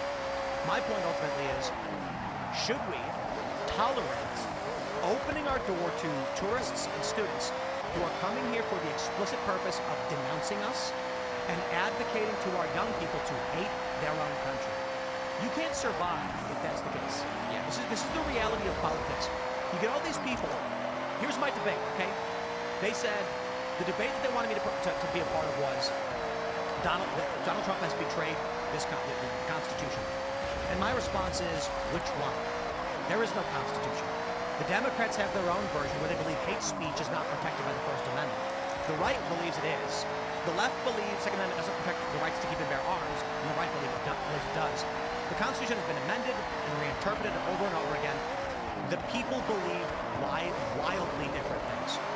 What I can say is this. It is an exploitation of the left onto the right to say, you have to stand on your principles of free speech. Meanwhile, they would argue you can't say naughty words. They'll fire you from your job. They will make it so you can never again kick you out of your school, ban you from social media and video games if you say naughty words, then argue you have to allow in foreigners into your country under your own principles to disparage your nation and you. And I say, nonsense. Nonsense. That's right. That's right. That's exactly right. Look, Mahmoud Khalil comes to mind, right? This is someone who is essentially like you invite a party guest over for a house party, and then they come and take the piss off. It's like, I've invited you as a guest into my country to come learn from my university, hopefully earn a degree that leads to you doing constructive. Hopefully my country benefits from that education you receive and you work here. But if that doesn't work out and you come here exclusively to agitate against this country's interests and to engage in civil terrorism day in and day out by blocking roads and interrupting classes and harassing people sitting outdoors at restaurants, you have not been a very good guest, and I would like to see you removed. I don't get particular. I don't disagree with you that it would be bad if the Oxford Union said, Hassan Hiker, we don't want you speaking. But no, I'm not putting that. The UK is saying this foreign citizen. Well, I'm saying Oxford has invited him, and the UK government is barring it, which besmirches the debate hall itself. The idea is Hassan is massively influential among the left, but the politics have made it impossible for the Oxford. And I'm not saying like it's the wrong thing necessarily. I'm saying that how can you have a prestigious debate hall when people are barred from coming to it? Now that being said, the problem is that the global left has elevated Hassan Hiker as one of the spokesmen for its causes, someone so grotesque and anti-Western that the UK is literally saying. Yeah, but they're betting Tommy Robbins in this race too. Many of those guys are pro-Israel. I know. The ultimate issue is this: the sooner the American traditionalists, like actual American Republicanists, understand the nature of a constitution, the sooner we actually see them fight back in the And the point is, Republicans, conservatives, say things like, I believe in the Constitution. You then get a person like Hassan who challenges you under your interpretation to uphold the Constitution, while not caring whatsoever whether they do or don't. That is, the right, I hear this all the time from people on the right where they say, I support the Constitution, the left doesn't. And my response is, which interpretation of the First Amendment is the one you're fighting for? 1781, 1791, 1829, 1956. Tell me where you draw the line on which constitutional First Amendment you're actually agreeing with. Because if you want to go back to the founders, then blasphemy is illegal. And a lot of conservatives that want that to be the case. My point is this. The Constitution just means the body politic. And right now there are two in this country.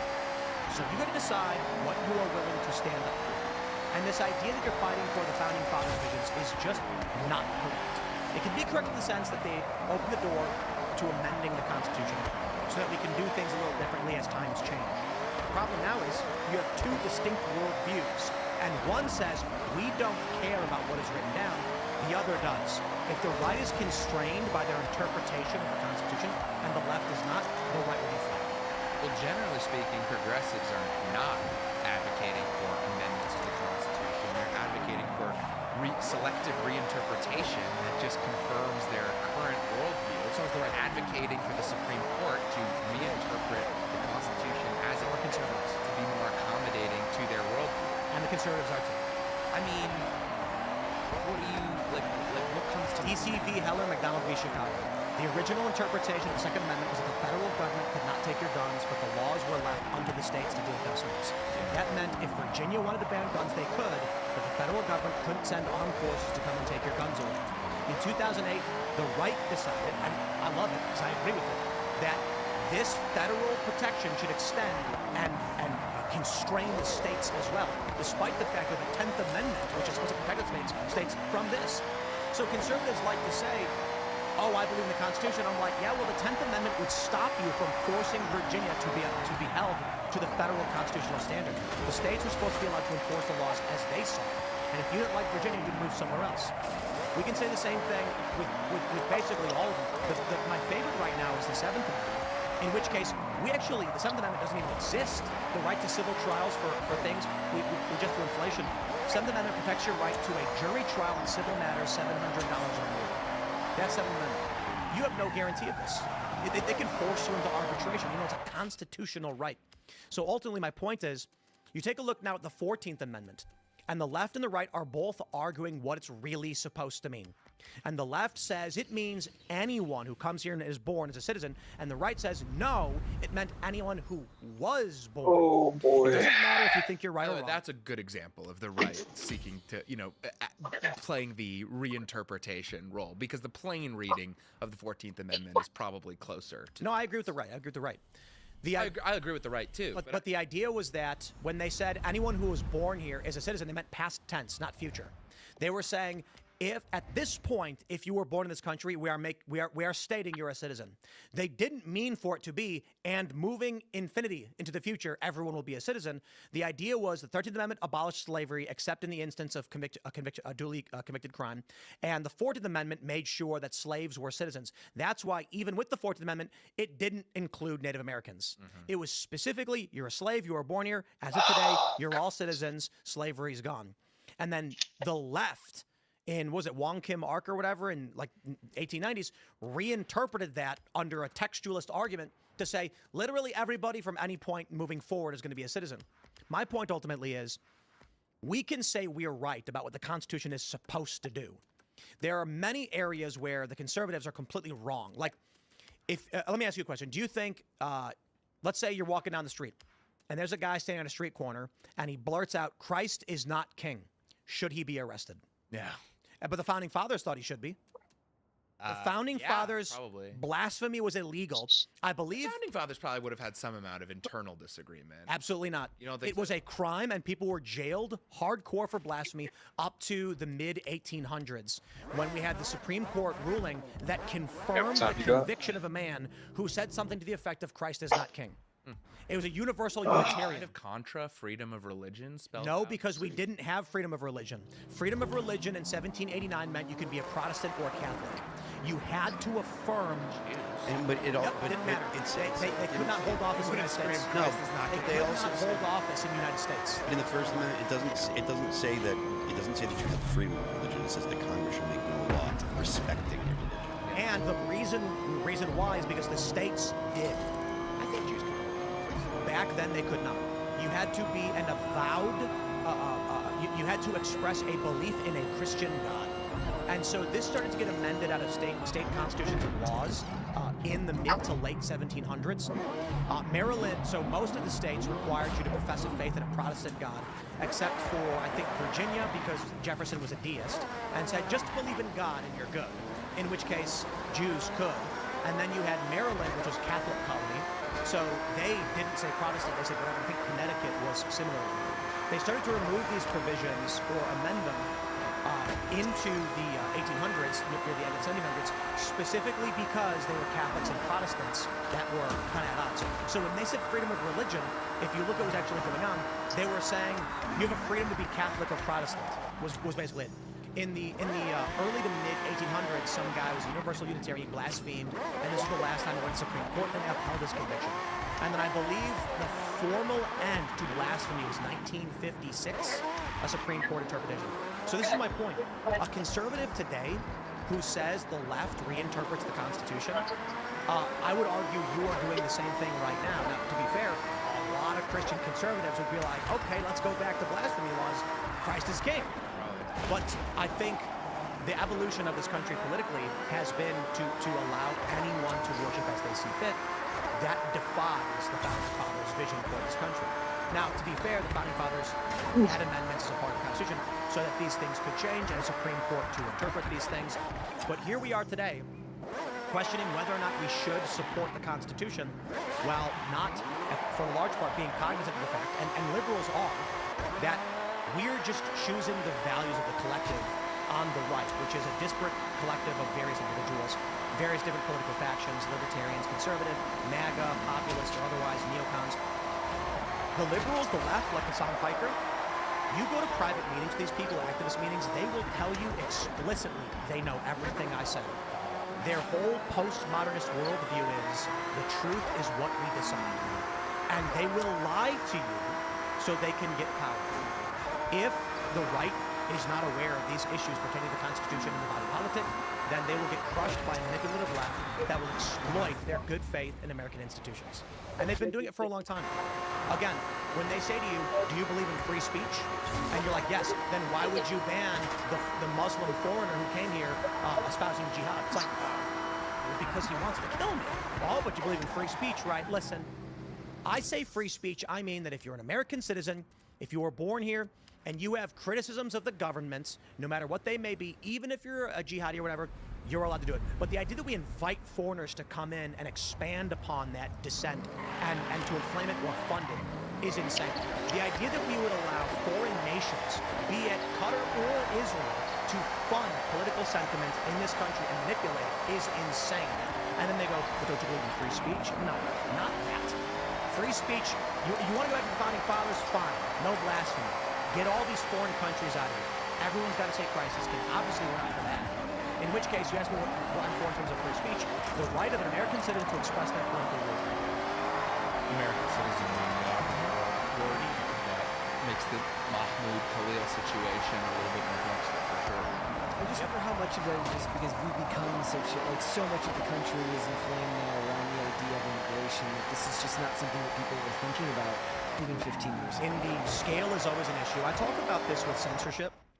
Because I love this line. I get these liberals who never watch this show and have no idea what I think. They'll be like, "Aren't you an anti-censorship guy?" And I'm like, "No, I love censorship. I'm a huge censorship guy." Michael Knowles was talking about that just yesterday. Because of context of this, because of the song.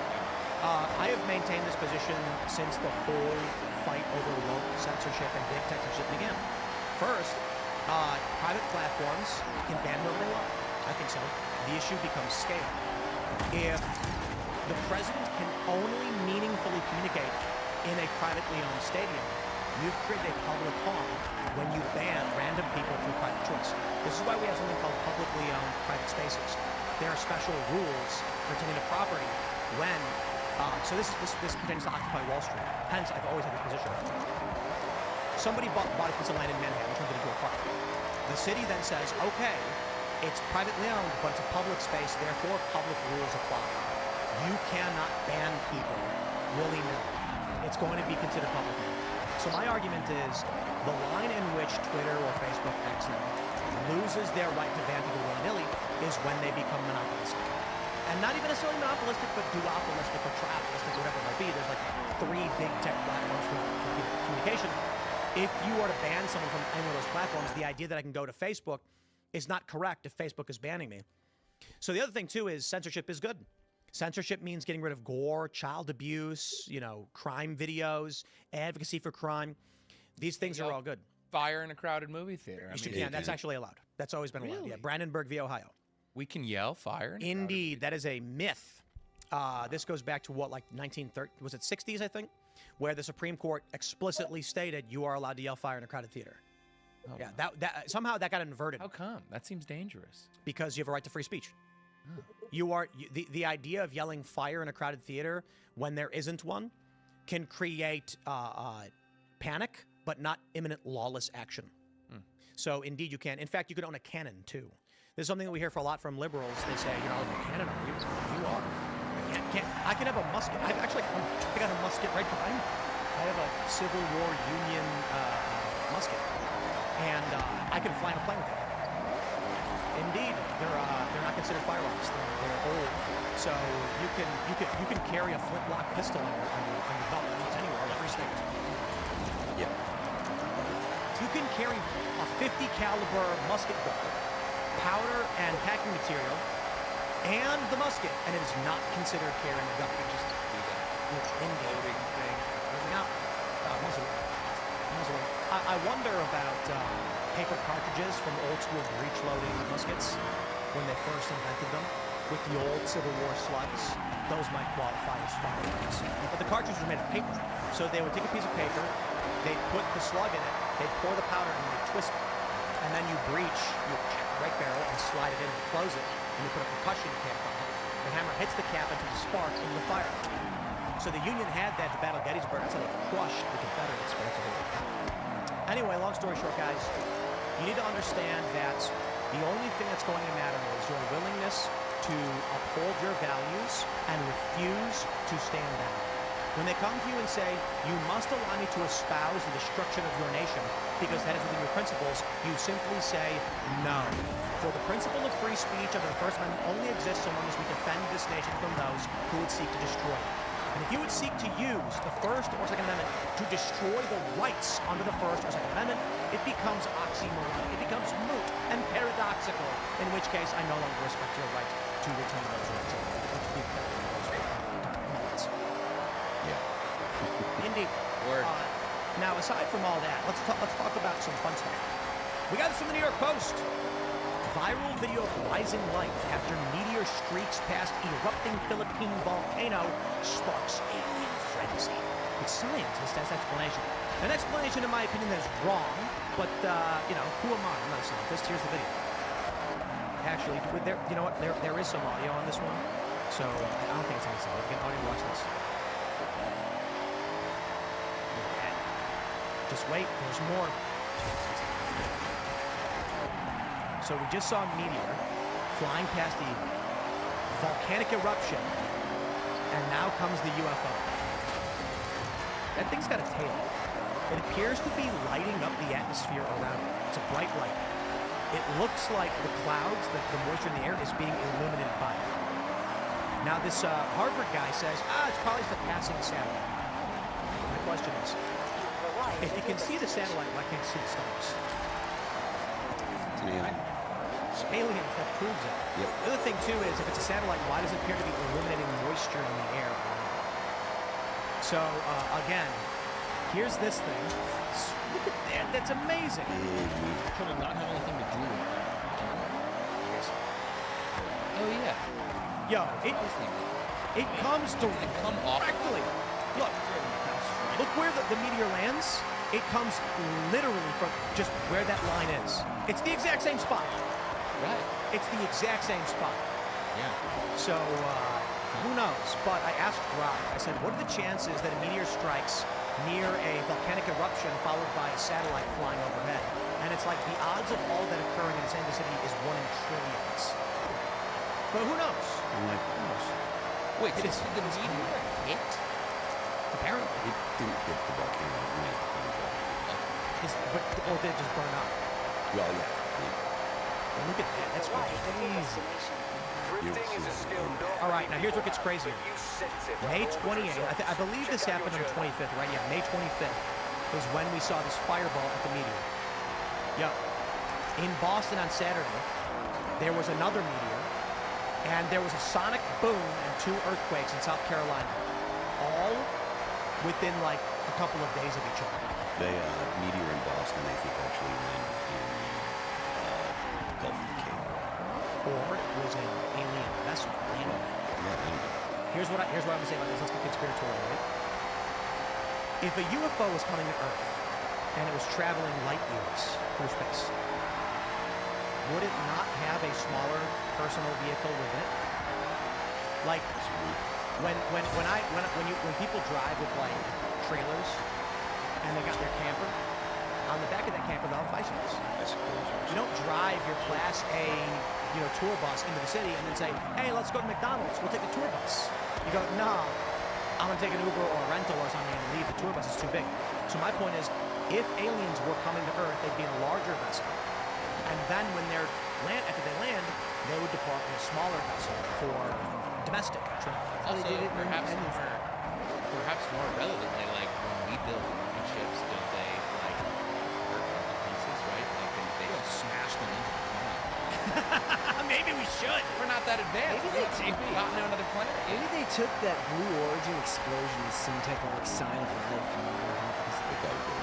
What if aliens blew up the Blue Origin rocket? They're like, oh, Elon. We don't like you, bees. Elon's actually an alien hybridizing himself with humans. I feel like he would look different. Unless, do you know about the Enix? Enix, right? Conspiracy theory, the Nordics, somehow. What's that? So there's this viral Reddit post where they're claiming the U.S. government became apprised of the existence of Enix, what they call Nordics. The Nordics call themselves the Enix. 65,000 years ago, aliens took, not 65,000 years ago, hundreds of thousands of years ago, early humans were taken by aliens to a different planet where they would be given access to technology and education immediately so they could compare two civilizations, one with abundance and information, one without similar development. So the Enix are massively more advanced than humans. And now the theory is they come to Earth to research humans in the wild because they were raised in captivity with technology and in a very specific moral worldview. They come here and intermingle among us and look just like regular humans because they are. And this is really funny. Okay, I gotta pull it. Here we go. CIA. That's fast. Whoa, hold on. We're not done yet. Check this out. From New York Post, whistleblower claims CIA used DNA data from Ancestry and 23andMe customers in search for aliens. Now, how would that make sense, right? How would it make sense for the CIA to take DNA from Ancestry and 23andMe to find aliens if these are just human customers, unless there are humans that are alien to this planet that come from somewhere else and have already hybridized, and there are people on this planet who do not realize they have alien DNA in them. And so the CIA, aware of this, is like, we got to figure out who the sleepers are. Right after this story came out was when Trump had the thing where aliens walk amongst us. It was actually just SEO optimization to get the Dude, that was such a letdown. And then it was like an illegal aliens Yeah, website. I'm guessing We call that what do they call it? They call it AI optimization network, right? Yeah, like stories like this. The real conspiracy theory would be the CIA not using these databases to track down somebody. Yeah, that's kind of my big conspiracy theory, is that government is actually just so woefully incompetent at everything that, like, it would actually achieve very little on us. And that's why companies like Palantir are being so good. I don't think so, because I actually think manipulations of systems are extremely easy. I'll give you an example. There was a hacker named Weave. So he was very prominent back in the early 2010s. And apparently he had called Pakistan. He called a government Pakistani line, spoofing an Indian line. So this like high-level Pakistani official gets a phone call, caller ID says India, and he goes, "You son of a bitch, I am going to nuke you. We're going to nuke Pakistan right now." And the guy was like, "Fuck you, don't tell me." And apparently, like, the U.S. government got really mad about it. And so this guy, he ends up going to prison. And this is maybe apocryphal. I mean, it's been 16 years. Weave goes to prison because he and this other guy discovered when Apple released this iPad, the way it worked is you'd buy the iPad, and then it would, when you open the tablet, it would auto-load your email based on like where you bought it from, like AT&T or whatever. And so they were like, how does it know? And they saw in the URL that it auto-loaded was a number. So this one dude says, I'm gonna change, it says like 7913261. I'm gonna change the 1 to a 2, increment it upward. Sure enough, it fed him back a different email. And then they realized they just straight have a raw, unencrypted database of everyone's email who bought an iPad. And so, not Weave, this other guy wrote a script that would just auto-load all of the URLs, collecting a list of emails, which they then turned over to a journalist, which is normal information security research. And they turned it over, I think, to Gawker, who published it saying, major security leak, Apple has really seen it. The federal government then went down to Georgia and arrested him under the CFA, the Computer Fraud and Abuse Act, claiming that what he did was illegal, even though he didn't actually do it. The big question was, why did he get 5 years in prison for loading a URL? Well, some of the people in hackerspace told me it's not really about that he did this. It's just the only thing I think they can get him on. And they told me the story where he apparently called Pakistan spoofing India, threatening to nuke them, potentially triggering a nuclear war in World War III. My point is this. A lot of people believe that governments are incompetent. And it is true, massive systems at scale are extremely difficult to maintain. That being said, I actually think it's extremely easy for a single individual to nuke the world, in essence. I'll give you an example. There was this point 10 years ago where the Syrian Electronic Army hacked the Associated Press on Twitter and put up a fake tweet saying that a bomb had gone off the White House and that a bomber was injured. So this was like 12 years ago. Actually, it might have been 13 years ago. The stock dropped by like $10 billion. Like the stock market just collapsed. All because some like 20-year-old kid in Moscow spoofed some intern at the Associated Press's email, tricked them into giving them access to Twitter, and then he just tweeted a sentence, and billions of dollars wiped off the stock market, and it never fully recovered. At the time, it bounced back something like 80%, meaning tens of billions of dollars of wealth transferred hands in that moment, all because some college intern kid tricked some other college intern kid. So again, we talk about is the government competent, capable of doing these things? I got to be honest, man. A single the terrifying reality is, I'll give you an example. What would happen if a prominent, high-profile conservative personality fabricated a news story? Like a serious one. You take a look at the J.D. Vance couch story, which is a big, it comes up in the Plattner one. Colbert and Jimmy Kimmel and all these pundits run it like it's true to trick people into believing it's true to destroy J.D. Vance. That is softball. That is a pittance. What if someone fabricated a bunch of photos, a bunch of emails, came out and confirmed the biases of tons of people pertaining to Russia, Ukraine, Israel, Qatar, or otherwise? What would happen if Stephen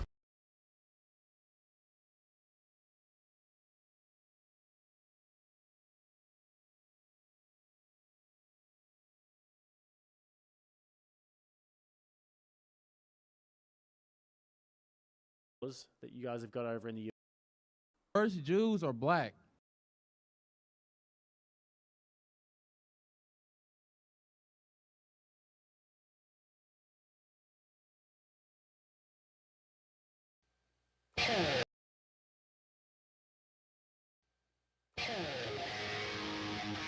Hey y'all, it's Brett Sullivan. It's 2022.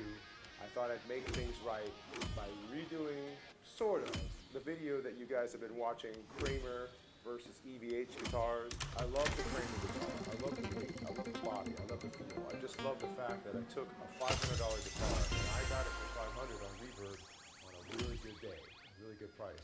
Had it painted, got a D-tone on there, got the 5150 logo, made it look as close as I could to the original Kramer that Van Halen used. Here we have an EVH guitar. Now in the last video we had an EVH 5150. This is the EVH Frankie. EVH Frankie, of course, everybody knows comes with the flagship Van Halen pickup. I had dropped the tones on my guitar, and while some people, played along, a lot of people didn't dig the fact that I took the Seymour Dunlop, so we put the Dunlop back in. We're going to go head-to-head once again with the tone set. Kramer that's been painted to match the old Van Halen Kramer, and of course we got EVH Frankie.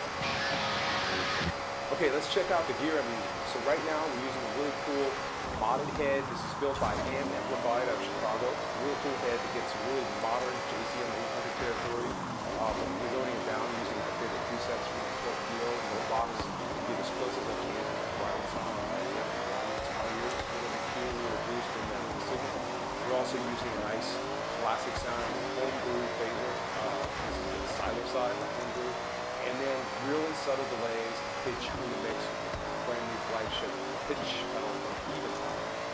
So I'm running both the EVH and the Kramer right into the front of this flanger. This is the Barracuda flanger, just for that unchained swooshing sound, and at the beginning of Mean Streets. And then we're running to the phaser, and then directly to the head, running down to my Logic Pro Studio. Stick around to the end of the video so you can see once again our high-focus battery. Let's go check out the sound test.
opinion, has an iconic 80s sound. It's very versatile when it comes to playing your style and then turning around and doing the Van Halen. The EVH, however, is just for playing EVH songs. Those of you that complained, we put the Duncan JB back in.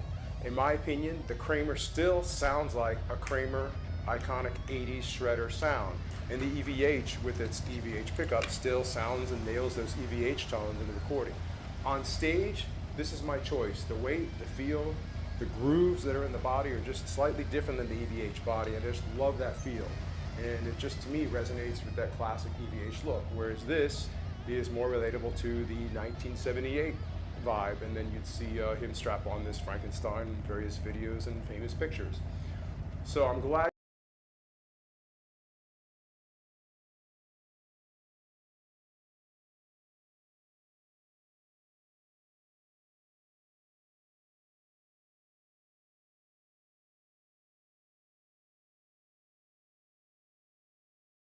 Since we last spoke, not speaking of Israel exactly, totally, but speaking of the Middle East more broadly, the Iran deal. I'll give you the quick rundown. You got most of it in the introduction. The deal was on, and then it was off, and then it might be on again, says Trump, but the IRGC, the Iranian Revolutionary Guard Corps, says there is no deal on, and I guess The Americans are negotiating with the Iranian government, people like the foreign minister, but the government doesn't even really have control over the Revolutionary Guard Corps, and even the government is pretty irritated because Israel keeps attacking Lebanon, and Lebanon is not Iran, but Lebanon has Iranian proxies in it, notably Hezbollah. Hezbollah attacks Israel, so Israel wants to preempt any further attacks if there is a peace deal, and so now there might be a peace deal according to Trump, but the Iranians haven't said that much about it, and that's where we're at, I guess. According to the CBS reporting, an Iranian news outlet linked to the IRGC says they're going to suspend all their indirect talks with the U.S. Even the talks are not even totally direct. The Pakistanis seem to be playing some role in mediating the ceasefire. But the Iranians are saying, well, we don't have a ceasefire because Israel's attacking Lebanon. And the U.S. says, well, hold on, Israel attacking Lebanon has nothing to do with the ceasefire between the United States and Iran. But Iran says it has everything to do with the ceasefire because the war is not just between Iran and the U.S., it's between Iran and the U.S. with Israel. And that's why Iran isn't hitting America. Iran is hitting our Gulf allies like Saudi Arabia and Kuwait and Oman and the UAE. And so, where are we at? In the meantime, the U.S. has intercepted 2 Iranian missiles that the Iranians sent targeting U.S. forces in Kuwait. That was early Monday. Then, I'm very sad to say, 4 U.S. service members and 3 contractors were hit when the Iranians hit Kuwait. Now, thankfully, the service members seem to be okay. They returned to active duty 24 hours later. But we're not even just dealing with the hardliners of the IRGC because the Iranian Foreign Minister Abbas Araghchi says that this U.S.-Iran ceasefire has to be unequivocally a ceasefire on all fronts, including Lebanon, which Israel doesn't want. So then Trump's got to rein in the Israelis. And he was talking to Hezbollah, and they say for now they're going to stop shooting each other. But Hezbollah and Israel shooting each other is one of the most popular sports in the Middle East. So what? Now we're hearing that there is another chance. Talks are continuing at a rapid pace with the Islamic Republic of Iran, according to President Trump. Thank you for attention to this matter. Trump has also said Iran really wants to make a deal, and it'll be a good one for the U.S. and those that are with us. But don't trust the Democrats and various seemingly unpatriotic Republicans. They don't understand that it is much tougher for me to properly do my job and negotiate when political hacks keep negatively chirping at levels never seen before over and over again, that I should move faster or move slower or go to war or not go to war or whatever. Here, I think, Trump is actually capturing the dynamics of the situation in Iran, which is just, there's really no big win here. So then Trump concludes and he says, just sit back and relax. It will all work out well in the end. It always does. President Donald J. Trump. Okay.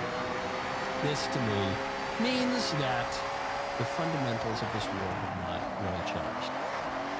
Before the war kicked off, I argued against further strikes on Iran. Don't forget, we already had the strikes on Iran last summer and the Fordo nuclear sites that went pretty well. But this latest round, Operation Epic Fury, I argued against escalating the war with Iran. Obviously, my views did not prevail. No one invited me to the National Security Council. So as the strikes kicked off, I was in this chair on this network, and everybody was all excited about the war with Iran. And I was the voice that said, well, hold on, guys. I don't know that it's going to work out that way. If it does work out, it's the greatest masterstroke of U.S. foreign policy since the fall of the Berlin Wall. But if it doesn't work out, it could actually imperil Trump's entire legacy as Iraq and Afghanistan liberation. And so this is a huge, huge gamble here, and I think that the situation is really tough. I don't really see how you're going to get a satisfactory outcome. Part of what's going on here with the Israel bombing Beirut is that the U.S. and Israel have diverging interests here. Because if I'm the Prime Minister of Israel, I don't want this war to end. I don't want this war to end in the sense that Israel's popularity in the United States has crumbled, including with Republicans. It long ago crumbled with left-wing Democrats. It's been crumbling with moderate Democrats, if there are any of those left. And now it's really getting hit with Republicans, especially with younger Republicans who really don't like the state of Israel. So if I'm the state of Israel, this is my last shot to have the U.S. backing with a strong ally like President Trump. So I want this war to go on as much as possible. I want to pummel the Iranian proxies in Lebanon, and I want regime change in Tehran.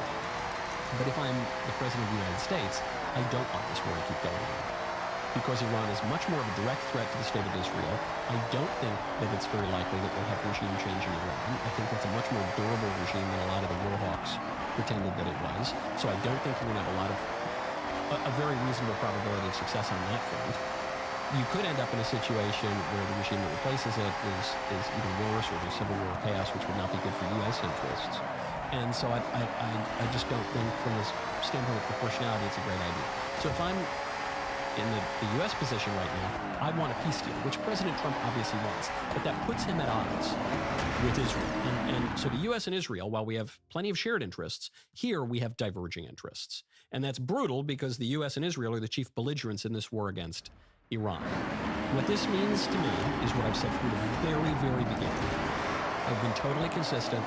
I will get absolutely no credit for it because I haven't been hysterical like many podcasters. I haven't been whining and crying about things that absolutely cannot change because the die is cast. I've been very even-keeled, very level-headed, very reasonable this whole time. I'll get no credit for it whatsoever. It's fine. It's fine. It's fine. I'm not angry about it. But what I've said from the beginning is there are really two ends to this. One end is your dad smoking? Probably aren't going to like that much, but whatever, we'll deal with it when we want. Or how's that? Escalate it significantly. We get something like a ground war in Iran, we get something like regime change in Iran, which is going to have a lot of fallout where there's no domestic political support for it whatsoever, where it could really, really risk President Trump's legacy, derailing the administration's agenda. So between those two options, it seems to me the better choice is to take a peace deal, even if it's not that great, even if it includes a lot of stuff that we don't like. That seems likely to me. Now, the criticism that Trump's going to face if that happens is, well, we already had a peace deal. It was called the JCPOA, which was negotiated by Barack Obama. And it was capping the Iranian nuclear capacity, and it was Trump that ripped that up. And so that's what you're going to hear from Democrats. That's what you're going to hear from even Republicans who are opposed to Trump now. Now, the problem with that argument is, in fairness, the Iranians were kind of complying with the JCPOA when it comes to their enrichment.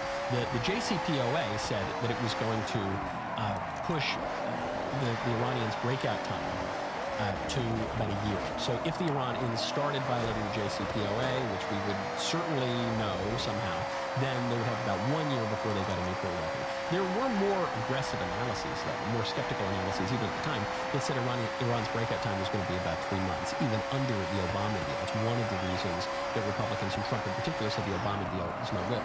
On top of that, the JCPOA did nothing to reduce Iran's ballistic missile capacity. And one of the arguments for this war that we're currently engaged in is that it's not that Iran was so close to a nuclear weapon, it was that Iran was so close to a point of immunity after which they had so many ballistic missiles that you wouldn't be able to stop them if they decided to greatly increase the enrichment of the nuclear program. So you're in a just terrible situation. Both sides, the super hawkish side and the super dovish side, are really seriously oversimplifying this issue, which has not begun under Trump's second term or in Trump's first term. This has been going on for 47 years now, and the Iranians obviously want a nuclear weapon. But facing a situation where you have only bad options, seems to me, if your two options are get a deal, whatever the deal is, just get it, or greatly escalate the war in Iran. If I'm President Trump, and I want to protect my legacy, and I want to, more importantly even, from our standpoint, protect the domestic agenda and the rest of the geopolitical agenda, I'm going to do my very best to get a peace deal here. And the die is cast. There's nothing good that can possibly come from whining and crying and sobbing and saying Trump's the worst guy ever, and this is the worst war ever. But there's nothing good that can possibly come from that. And there were arguments to make the strikes, and Trump does have a good record on foreign policy. But you got those two options now in a brutal situation for the president. I'm really glad I'm not sitting behind the resume desk right now. Between those two, I want to get a deal. I want to reopen the Strait of Hormuz. I want 20% of the world's oil supply to move through there. I don't want gas to go up to $6-7 a gallon. I don't want the midterms to be a blowout. We have scored some tactical wins in Iran, blown up a lot of their nuclear program, destroyed their ballistic missiles, sunk a lot of their navy. So you can claim a lot of victories here. You could even claim that whatever deal Trump gets is going to be better than the JCPOA because it's got more teeth and Iran's had more pain inflicted on it. But I take the deal. I'm for the deal. We'll see if a deal can actually happen.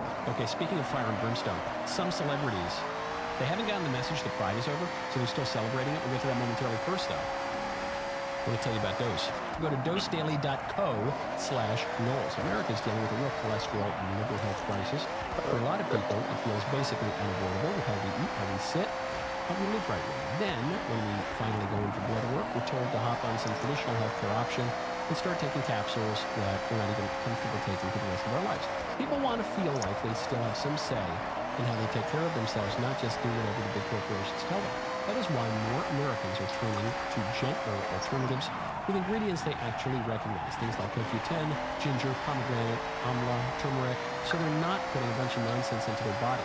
That is where our sponsor, Dose Daily, comes in.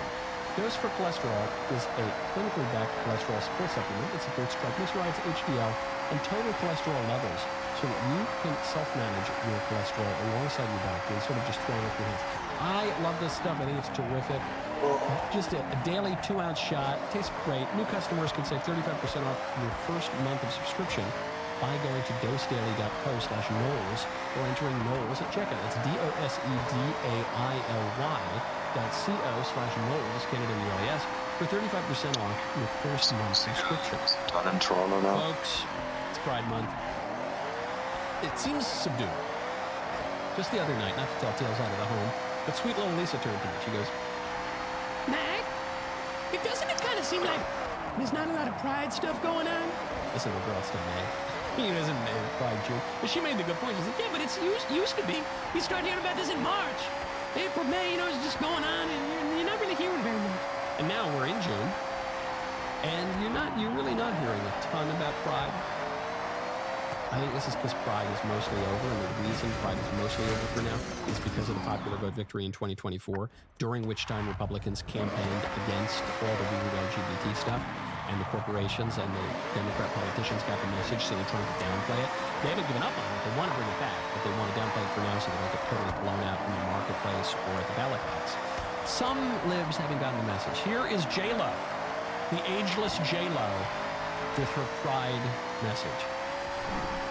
Hi, beautiful people. It's Jennifer Lopez, star of Office Romance, and I am here to wish you a very happy Pride Month. Let's be honest, you deserve all 12 months of the year, so make sure this one is extra, extra special. In fact, you officially have permission to skip work.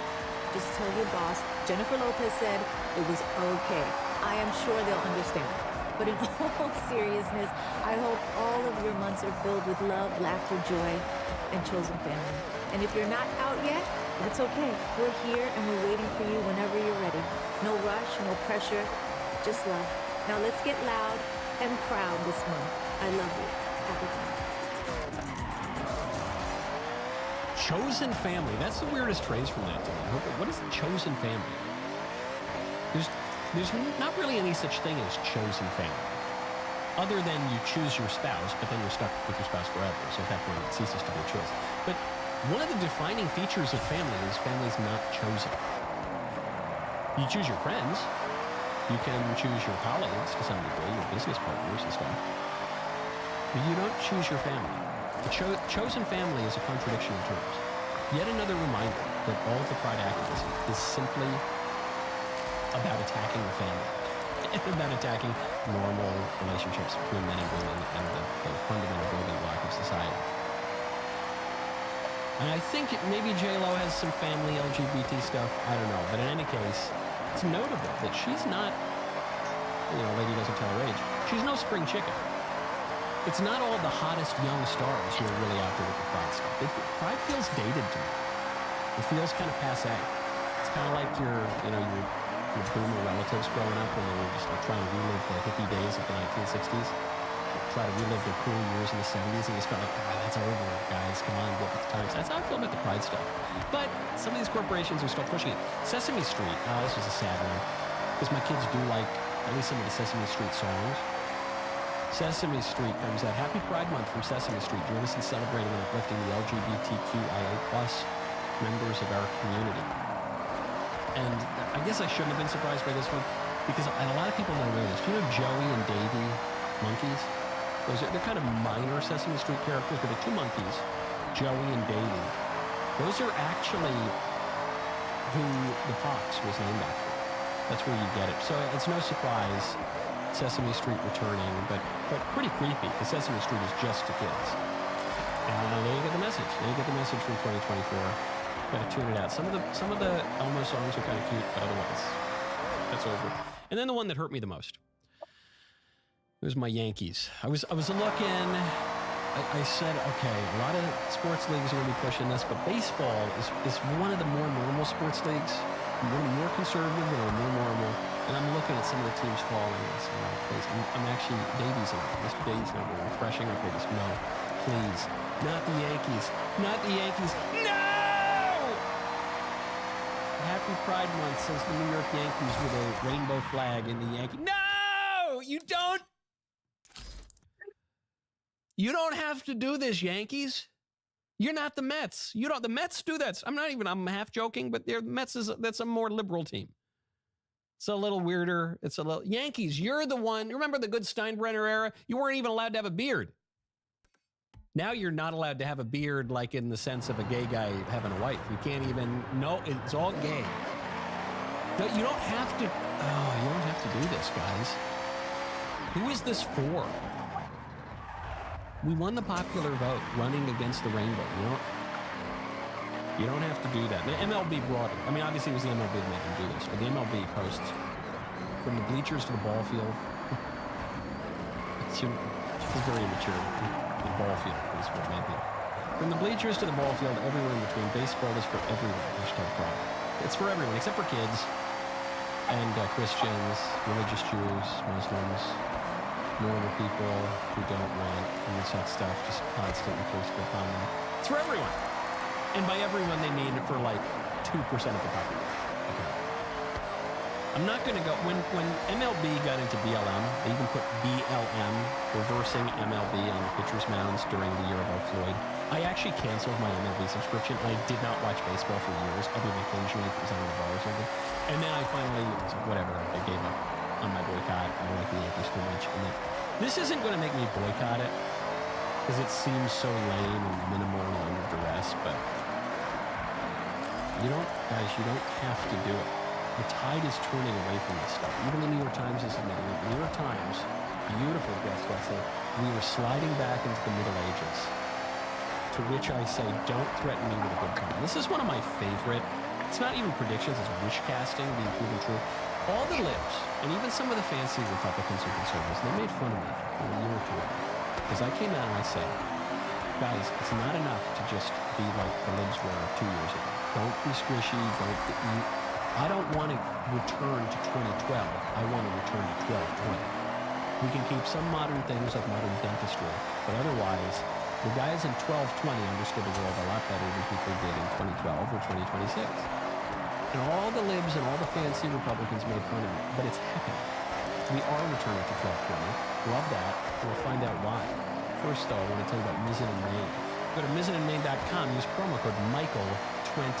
Folks, I absolutely love Mizzen in Maine. And sometimes people are going to say they have to choose between what is comfortable and what looks really, really good. Well, you know what? There's actually a lane intersecting both. That is where Mizzen in Maine finds itself. Mizzen in Maine is classic menswear made with performance fabrics that look polished but feel more like athletic wear. They're stretchy, lightweight, moisture wicking. They're wrinkle resistant and machine washable. With Mizzen in Maine, there's no ironing and dry cleaning.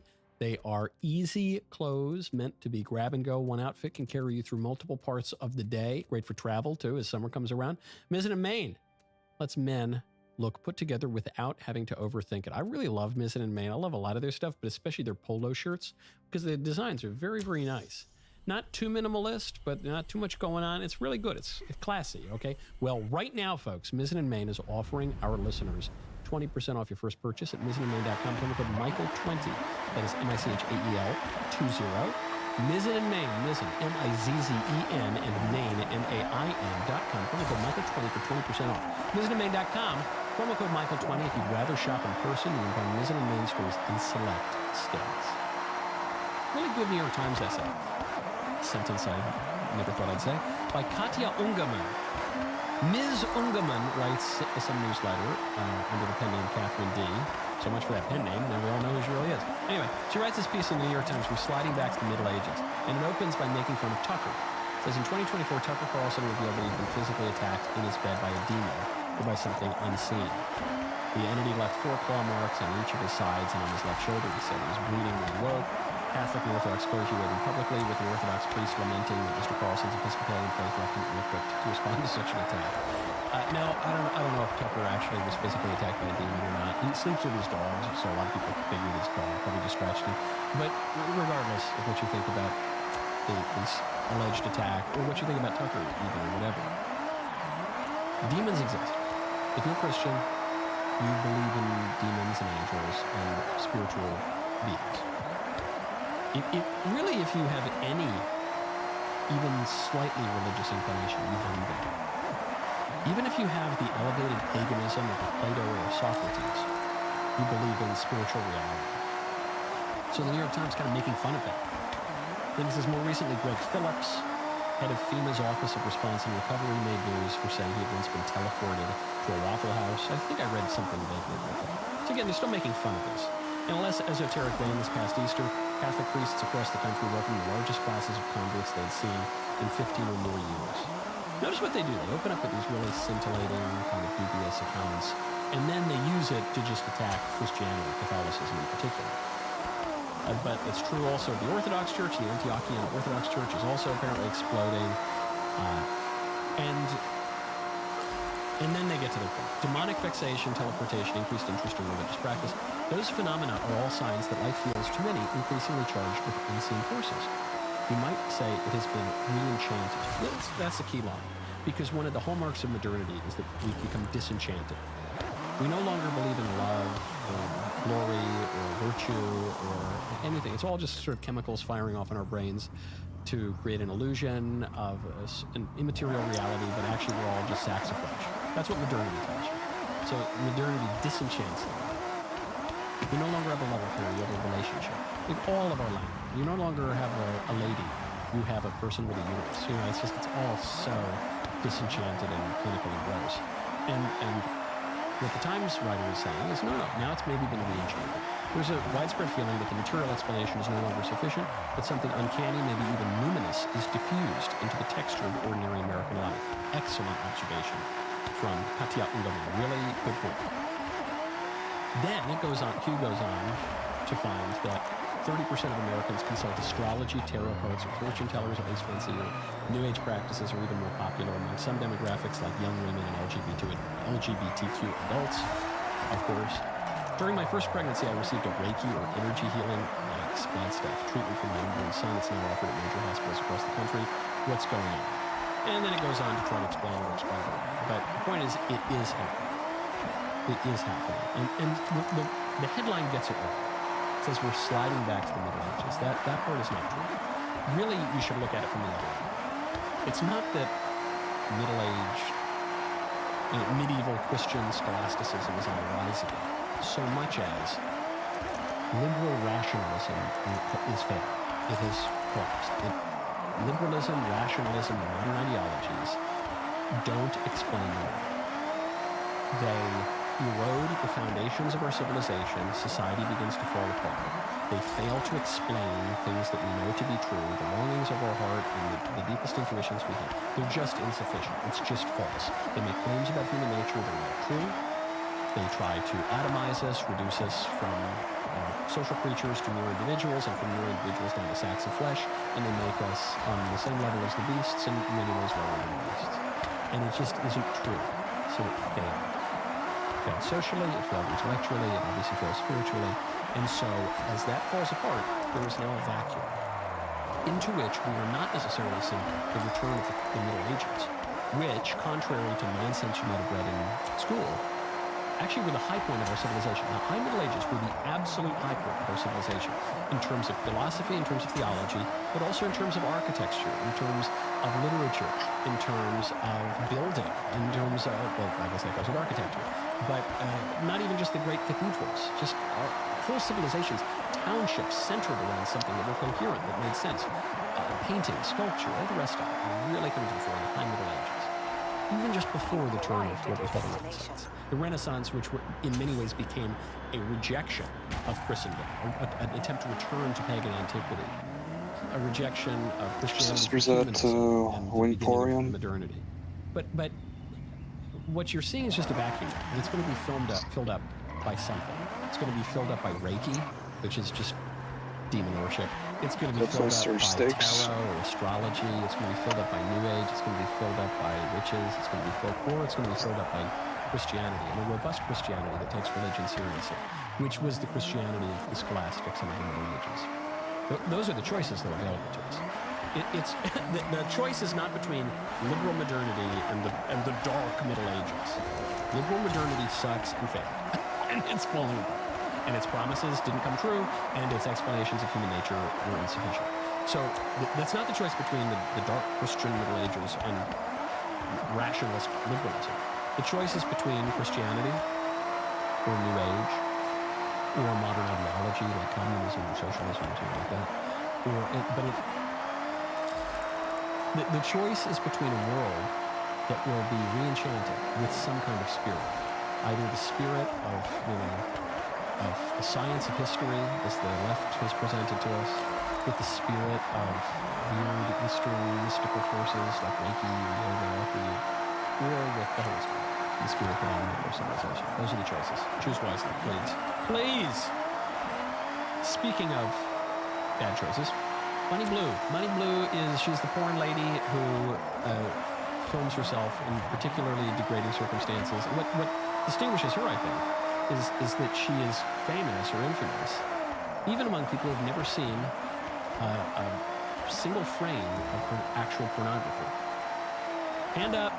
I'm pleased to say, I'm not saying I'm purer than the freshly driven snow through every period of my life, but I can honestly, truthfully, in every way say, I've never seen a single frame of Bonnie Blue's pornographic oeuvre.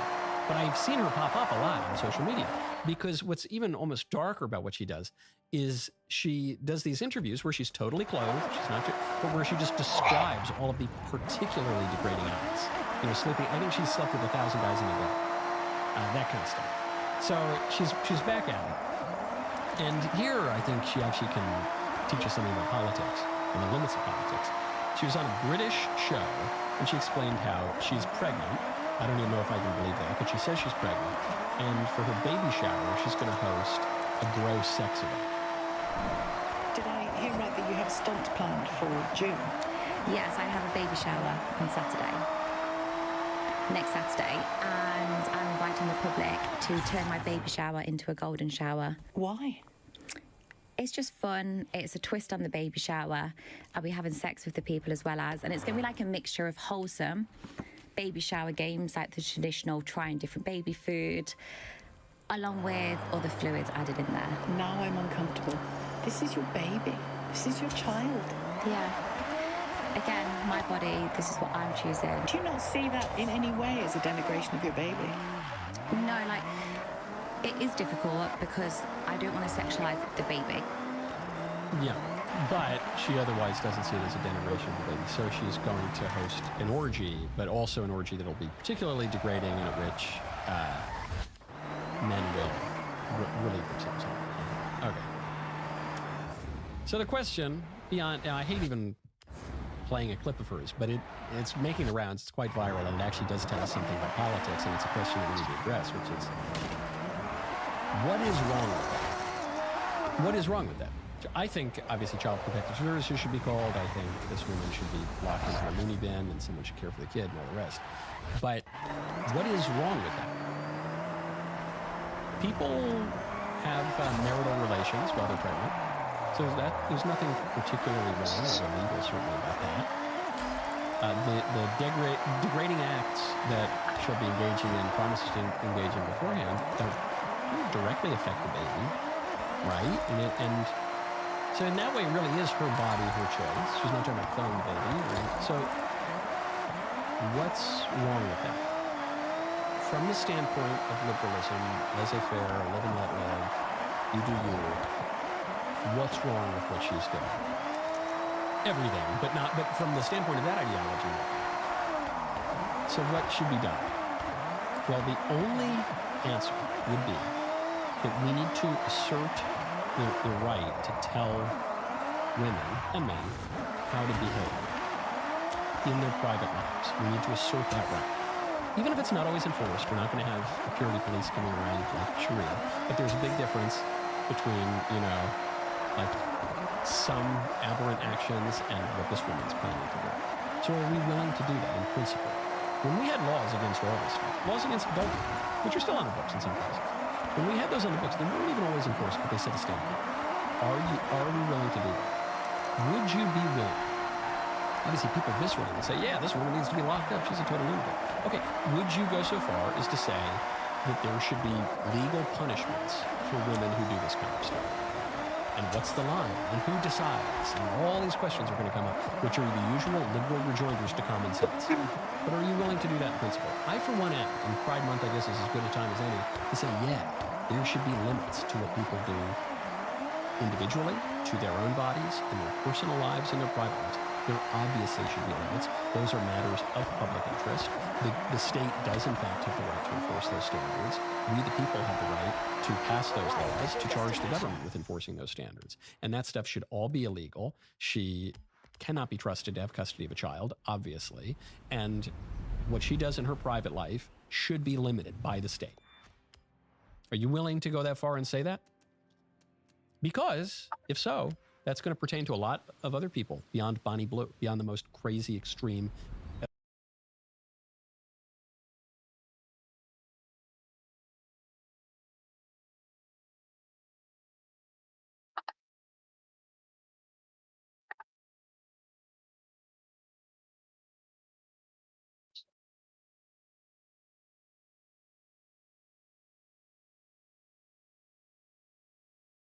Economic zone? Yeah.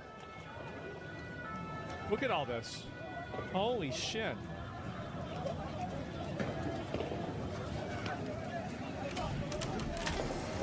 Oh my god. Well, everything's just a... Well, now you know why they have plexiglass around the Eiffel Tower then. I guess this is the reason. It makes sense now.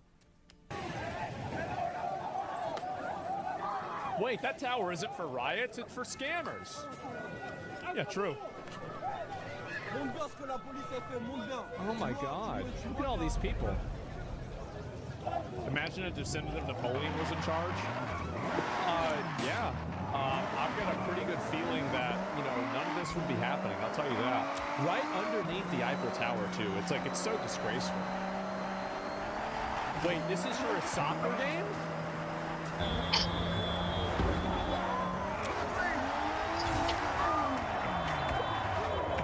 What the fuck?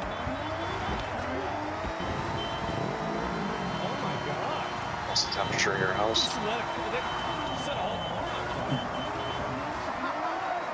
Why?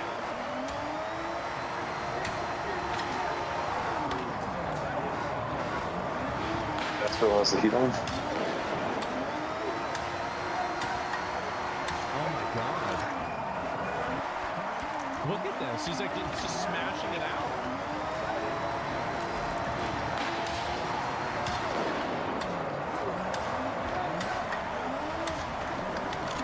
They don't look very French. If you want me to be honest, I can't even really tell. Like, I mean, like, I have no problem, like, saying, Ask you a question.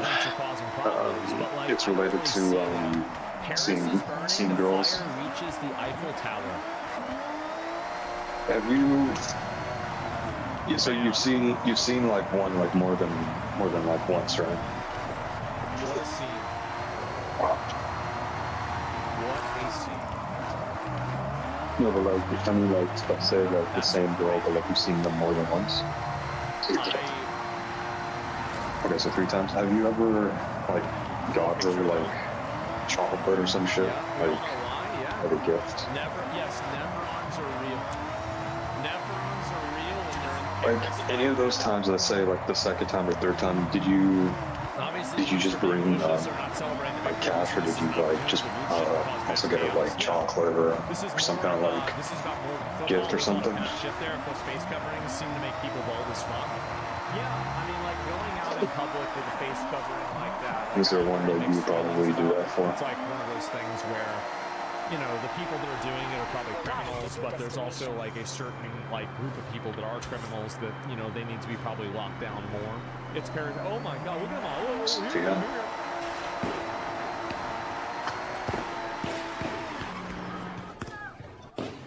here. Damn. This is Paris. And they're shooting it at the police officers?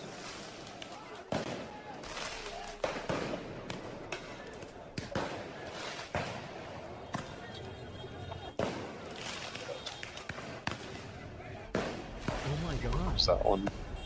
This is insane. Harry Potter. Wow. You're a wizard, Harry. Nice. Bro, they're trying to flex on the muggles. Oh, he's got a flare? Asking too many questions, dude. Oh, wow.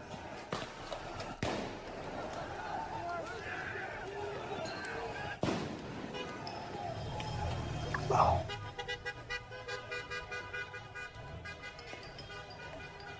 Jesus. Nebron's in Paris. That was a great song.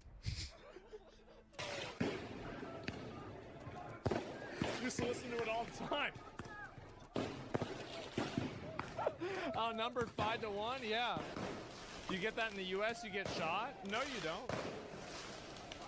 Not anymore. We got the so let's read some of the comments.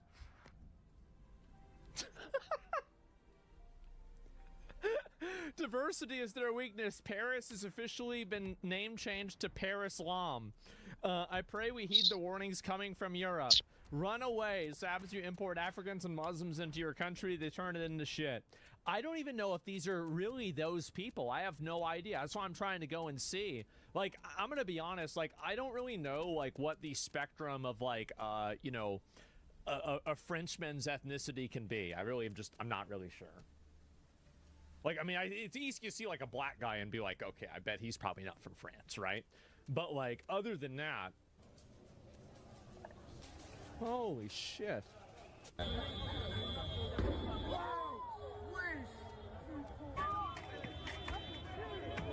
Expedition 33 in real life? Yeah. This is the one, yeah, I saw this one already. Let me go to the next one. This is nuts, man. Paris is in flames. Dude, this is actually such a crazy photo. Paris is in flames tonight, and it's not just because of the football game. The city is burning because France has allowed themselves to be invaded through mass immigration. Import the third world, become the third world. France is no longer France.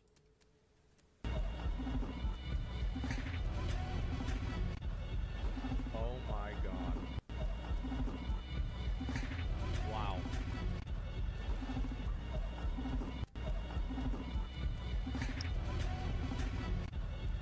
I thought you could look at a person and tell if they're guilty. You can't tell if they're from the Middle East. No, I can't, because it's too far away. And they have darker tan skin, and there's plenty of people that have tan skin that are in that area. So I'm not sure. Like, it's like, for example, there could be like Italians that are there that have tan skin. So like, I mean, if I saw a photo of somebody, it would be easy for me to tell. But like, no, I can't see some grainy photo at night and be like, oh, I know. No, Syrian. Yep, Syrian. Pakistani. Like, black is easy, right? Black's easy. But like, you know, like different shades of brown is really hard to know, right? I mean, let's be honest. I'm just trying to be fucking as plain English honest as possible. So, yeah, anyway, let's see here. Marine Le Pen will win this election. Well, this certainly is helping her, I'll tell you that. It's Moroccans and Algerians that you can see. They're very fanatical about football. Yeah. 50 Shades of Brown? Yeah, exactly. And like, I know that people go like, oh, can't say that. Like, very clearly, like, there's a huge difference between that, right? And so, let me see. Muslim gang. Why do people think it's a Muslim gang?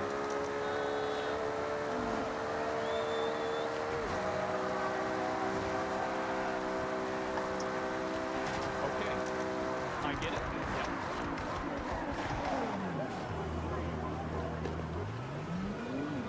Why did you run it? Okay, yeah, because it is. Right. And there is the Eiffel Tower.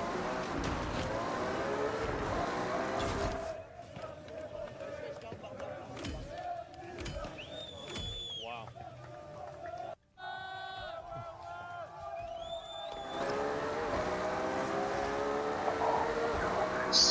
I don't know why you would say that during a soccer game. It just seems really weird, right? 100K likes. Let me see it. If you like Car Repair Simulator, you promised you'd play it and had a video on it. Can you put it on my Reddit, and then that way I can be reminded of it? PSG wins the CL? No.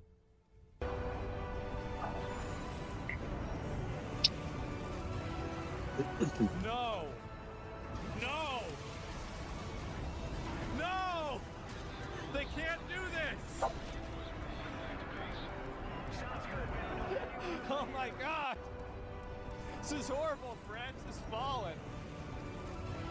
We have to deport everybody right now. Quick! Jesus Christ. Dramatic recreation? Yeah, this is fucking funny, man. And so where are the other ones? Oh my god. I didn't know it was this bad. Mass looting in Paris tonight. We don't have to live this way. I heard about that. Here we go.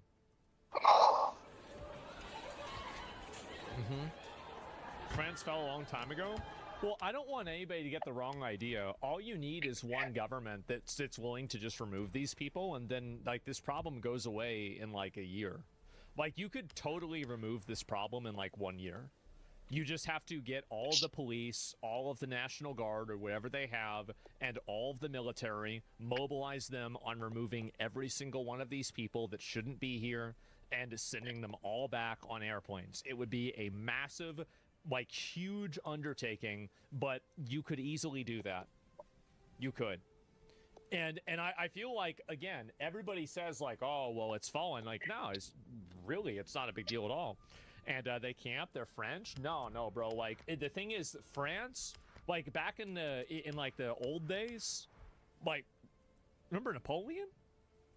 He's just fucking everybody. He's just going around fucking everybody's shit up. Like, no, France were like, they were brutal, man. They were savage. Like if you go back and you read the way that you want to know how the way. I can't even describe the way that France maintained order with their African colonies. Oh my God. Holy shit. Like, you thought Bukele was bad. Well, I mean, this is just, wow. Napoleon is no joke. Yeah, they let men be women? I guess so. And so those days are long gone? Well, they're not. They're not long gone. People just need to be pushed to a position where they feel comfortable being that way again, right? Bro, they were Gauls? I mean, whatever, right? You call it whatever you want. That's what they were doing. Look, so... Damn.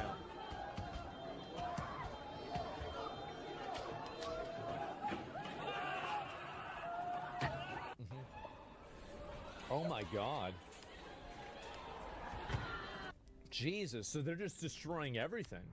Let me see if I can find any more of these. Paris riots. They're mostly all kids? Yeah, I mean, like, well, obviously... Dude.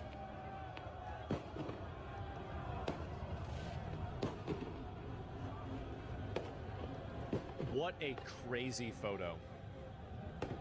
Oh my God. Like, it's actually insane, the framing for some of these. No, teen takeovers? Yeah, exactly, right? Frenchmen are pussies. Napoleon was an American at heart. So we're now just claiming Napoleon?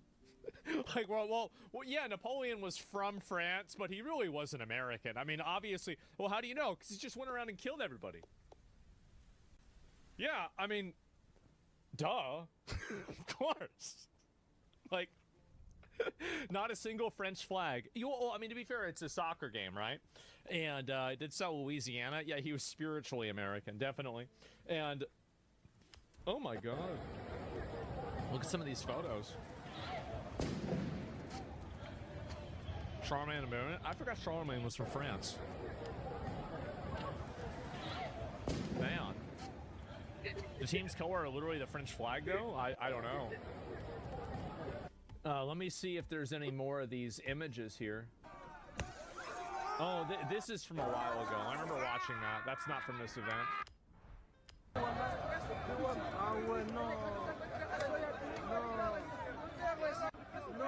my God. Why? What are you gonna steal the oil? You're gonna steal the oil? Really? Are we down to that? They're calling it changing consumer habits.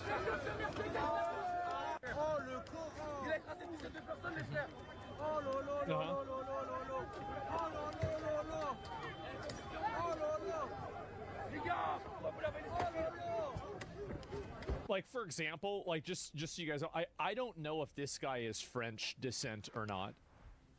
I genuinely don't know the answer to that. I can't tell.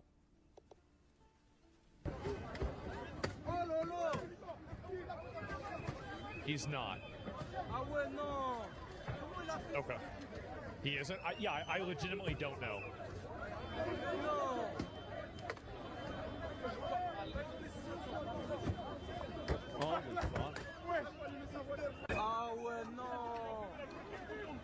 This is an expensive car, by the way. Like, this car is worth like $60,000, $70,000. It's a lot of money.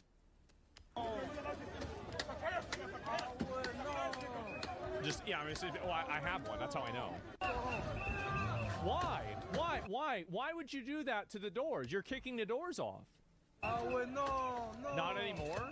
No. Oh, really? Are you sure? Look at him. Les gars, le mec il a essayé d'écraser plein les personnes.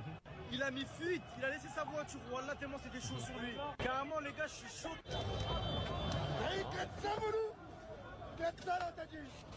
They're just tearing this shit apart. Holy fuck, man. This is brutal. And I saw this one before.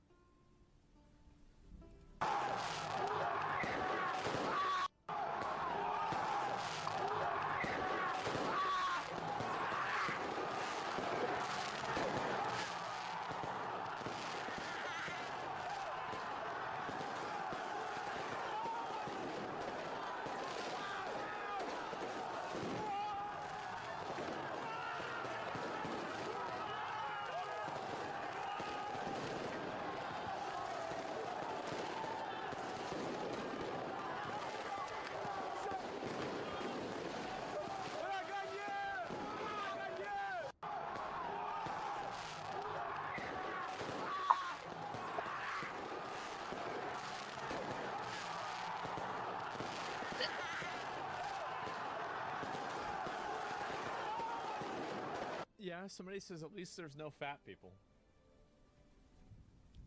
Oh my god. Holy shit. This is insane. Like, and this is the aftermath?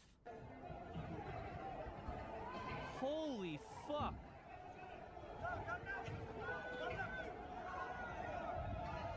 It's like a fucking war zone. What the fuck? Wow.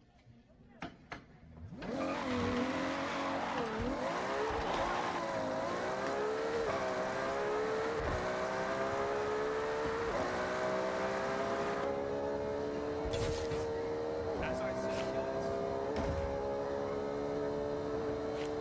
this is so easy to fix. I know you might not believe it, and you might think that it's actually really hard to solve this problem. It's really not. It's super, super, super easy. How would you fix this in the moment? Just to put being fine and shoot him. It's pretty simple. Yeah, that's what I do. Like, you can't have people running around hitting